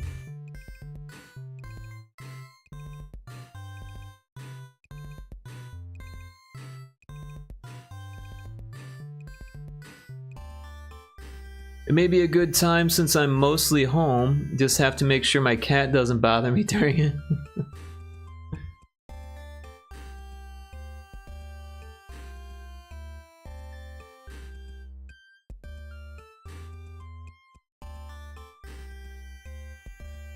Yeah, I mean, honestly, the way I look at it, like, you can't expect everyone to be like completely, like 100%, like, you know, I don't know what the word is, like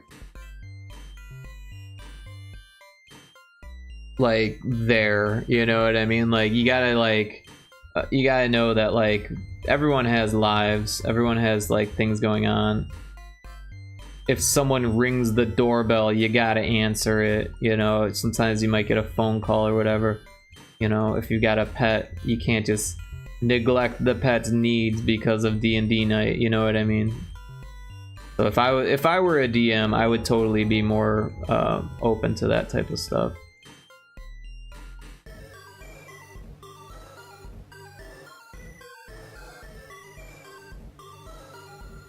Honestly, if it were me, I would probably figure out a way to keep going even if people can't make it.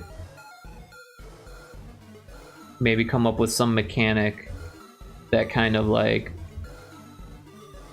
freezes people or whatever, you know, like, oh, you can't make it, that's fine, we'll go on without you. You'll miss some of the story, but your character won't, kind of thing. Like, your character will still be where it was, if it's possible to move on without the character in that way, and then bring them back in a way that makes sense. You know, that would be, you know, I don't know, it'd be interesting to try, I think. Yeah, the cat loves to bother me when I'm in VC, especially when I now work from home. Yeah, that's the way pets are. They're like, oh, you're paying attention to something and it's not me. Can I have some?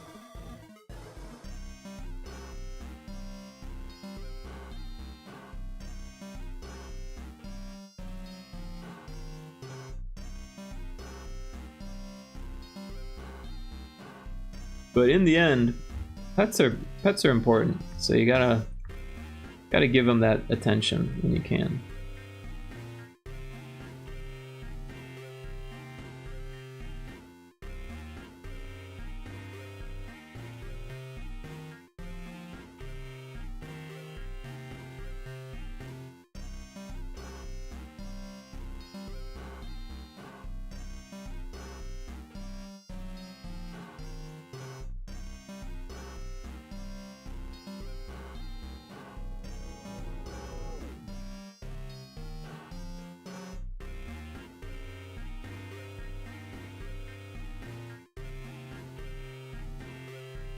Oh, are we back from the ad? I didn't even realize we were in an ad. Sorry about that.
I never did a question of the day today. Let's see what we get for that, or if it even works. What bit of wisdom would you share with your younger self? That's a tough one. I don't know.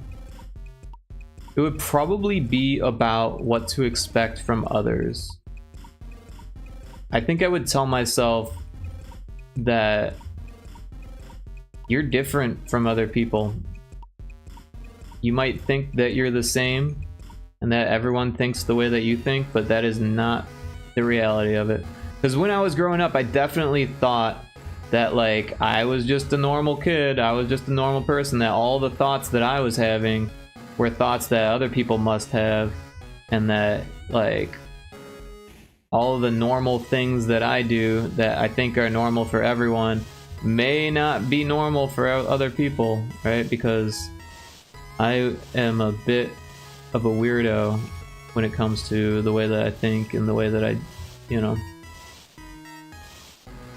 just think and perceive life.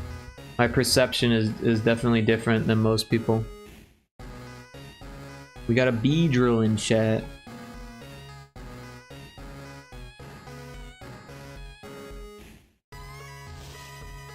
And definitely not in the bad way. I think it would just have been nice for me to know when I was really young, like, hey, the way you think is, you know, unique. And that's like a good thing, that your thoughts are important because no one else thinks them, kind of thing, you know? When I was a kid, I kind of kept to myself a lot, or didn't express myself, because I didn't think it was important. I didn't think that I was unique. I didn't think that I had anything, you know, unique to offer. But just my perspective alone was unique. By the time I reached junior high, it was pretty apparent.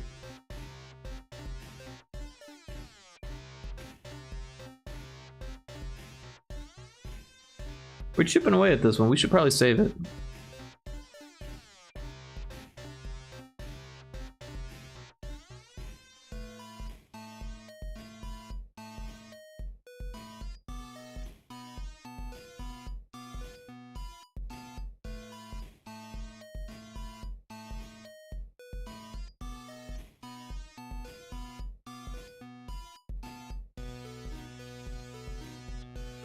I'm noticing a lot of little things I never noticed before.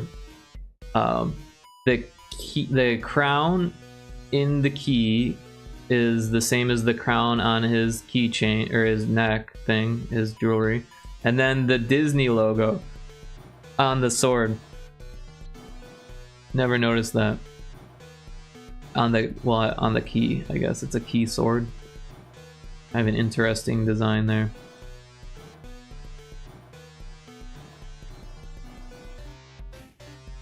I'm already not liking this hot spot on the finger. Wait. That's supposed to be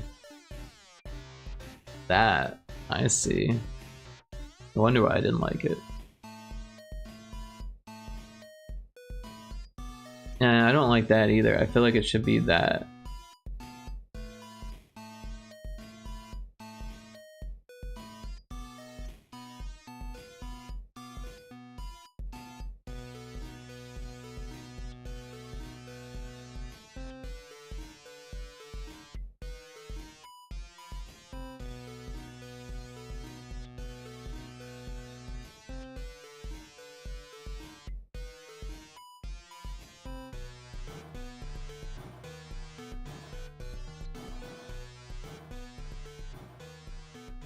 Also, I feel like this is too dark.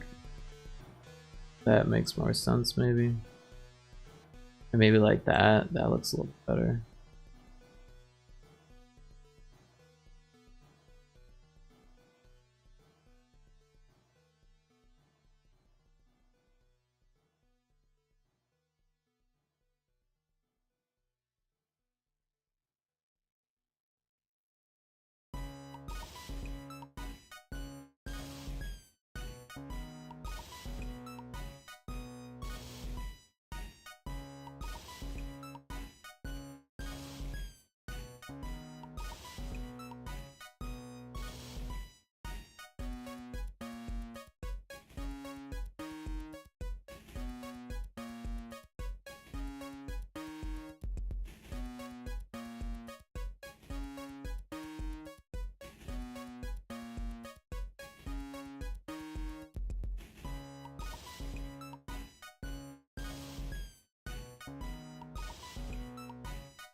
Sorry, just sipping on tea here.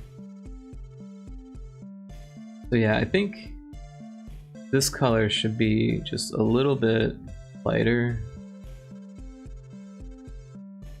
Something like that. Maybe even a little bit lighter.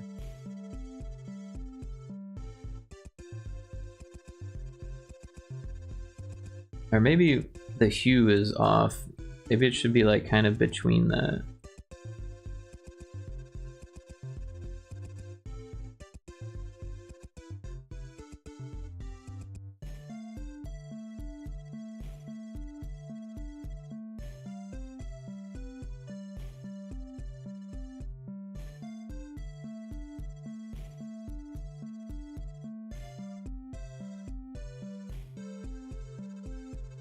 It looks a little bit better.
Yeah, these gloves are a little difficult because it's like a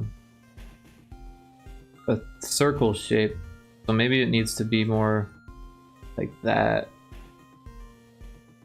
It looks a little bit better, but I think it needs more shading.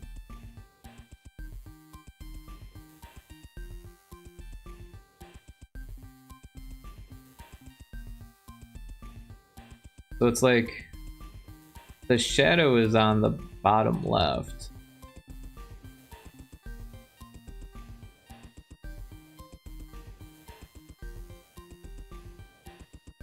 So the highlight should be on the upper right. Something like that, maybe? Still looks very squarish. Might not be avoidable.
Some of these smaller shapes are a little bit more difficult.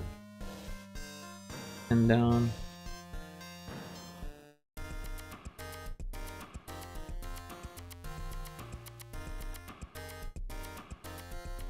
That one's not so bad. I do feel like it should have more variety.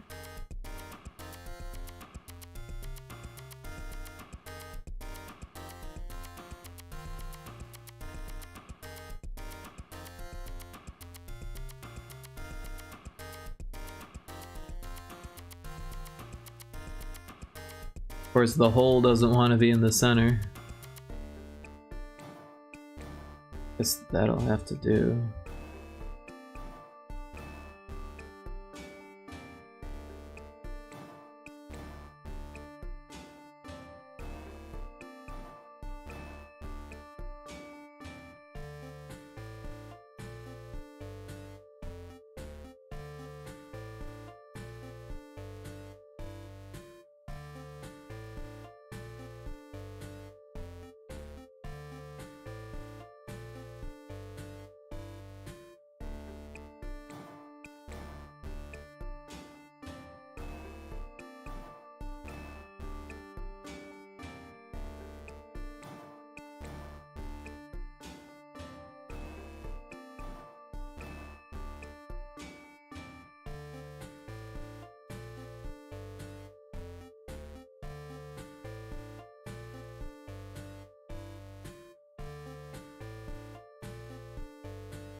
Like we got ad break here.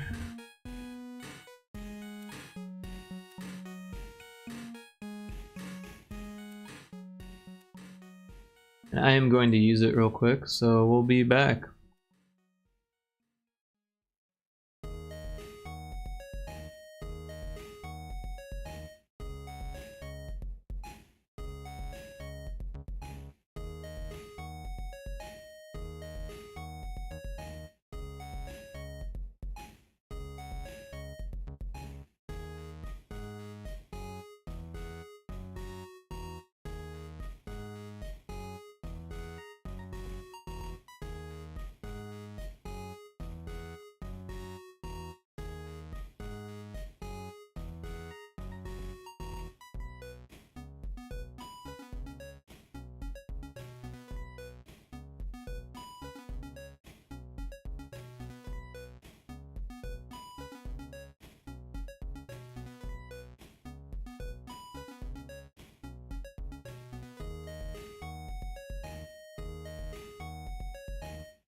Alright, we're back from the ad break.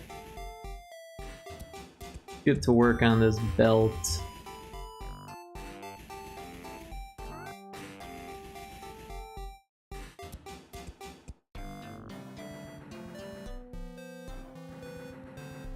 Like that.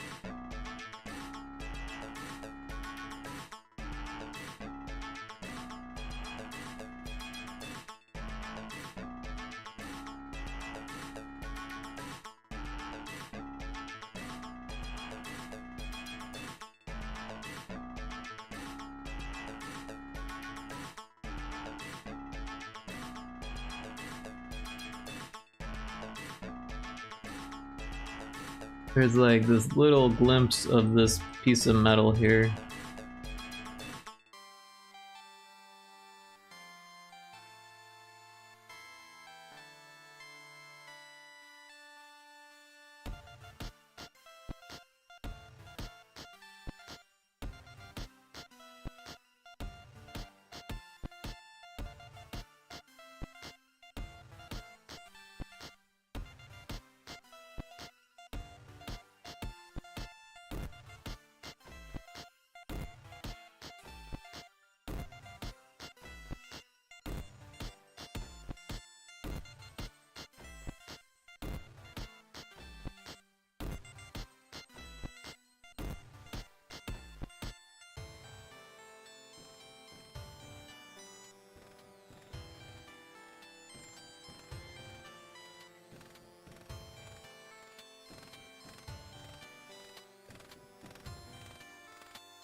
many belts this guy got? You got 1, 2, 3, 4, 5, 6, 7, 8, 9. Not including his wrist belts. That's a lot of belts. I had a friend in high school that wore 2 belts. And I remember one of my other friends made fun of her. She got really mad.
I am getting hungry.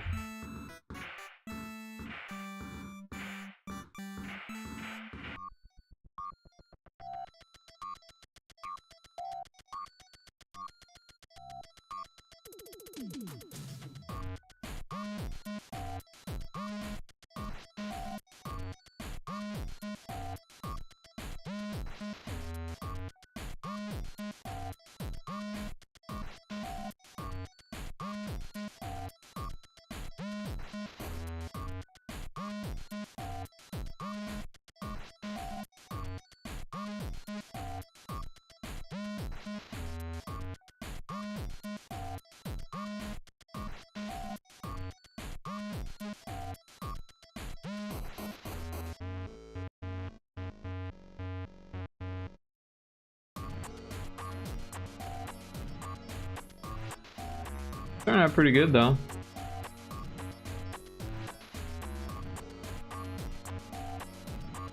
Alright, let's save it. Let's see, we're at like 4 hours and 20 minutes. It is nearly 7 o'clock here. I think it might be time to start looking for a raid target. I am just hungry. My tumbly is grumbly.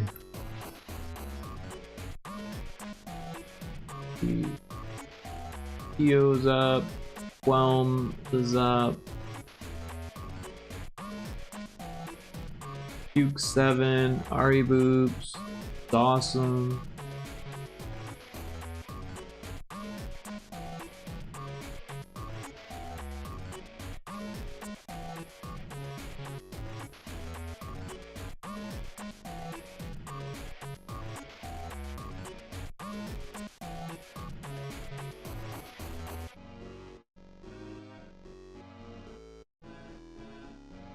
It looks like Juno Dragoness is playing Peak.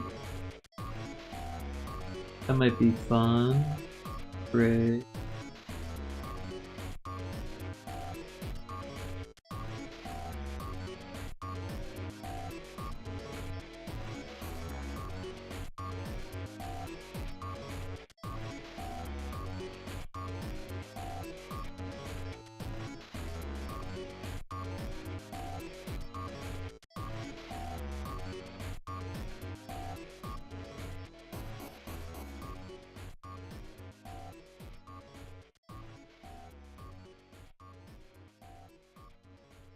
Could raid Puke,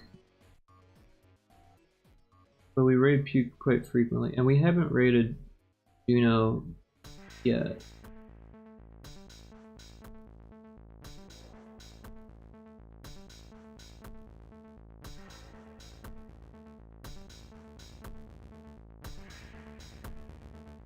Let's raid Juno.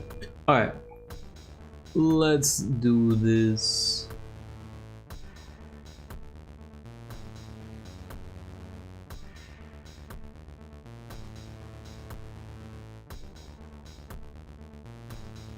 I think I spelled it correctly. Looks like it's working. Look at the raid message. Alright. Well, thank you everyone for hanging out. I really appreciate the raids from Ceosaur and RSVP. Been lurking, thank you for the stream. Ari Boobs, thank you for lurking, I appreciate it.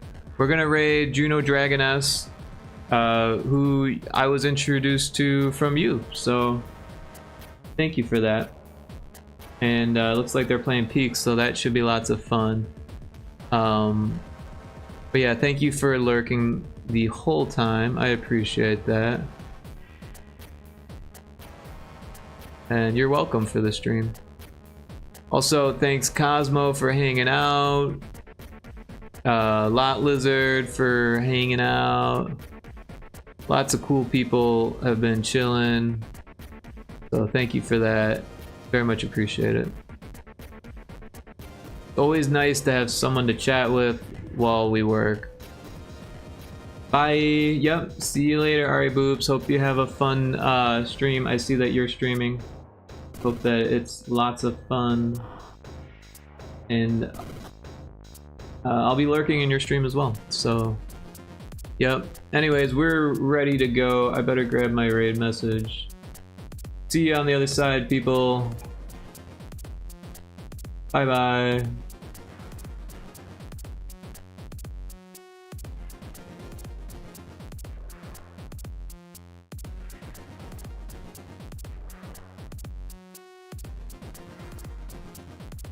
Still on. Thank you for the raid. Oh my god. I'm being. Oh.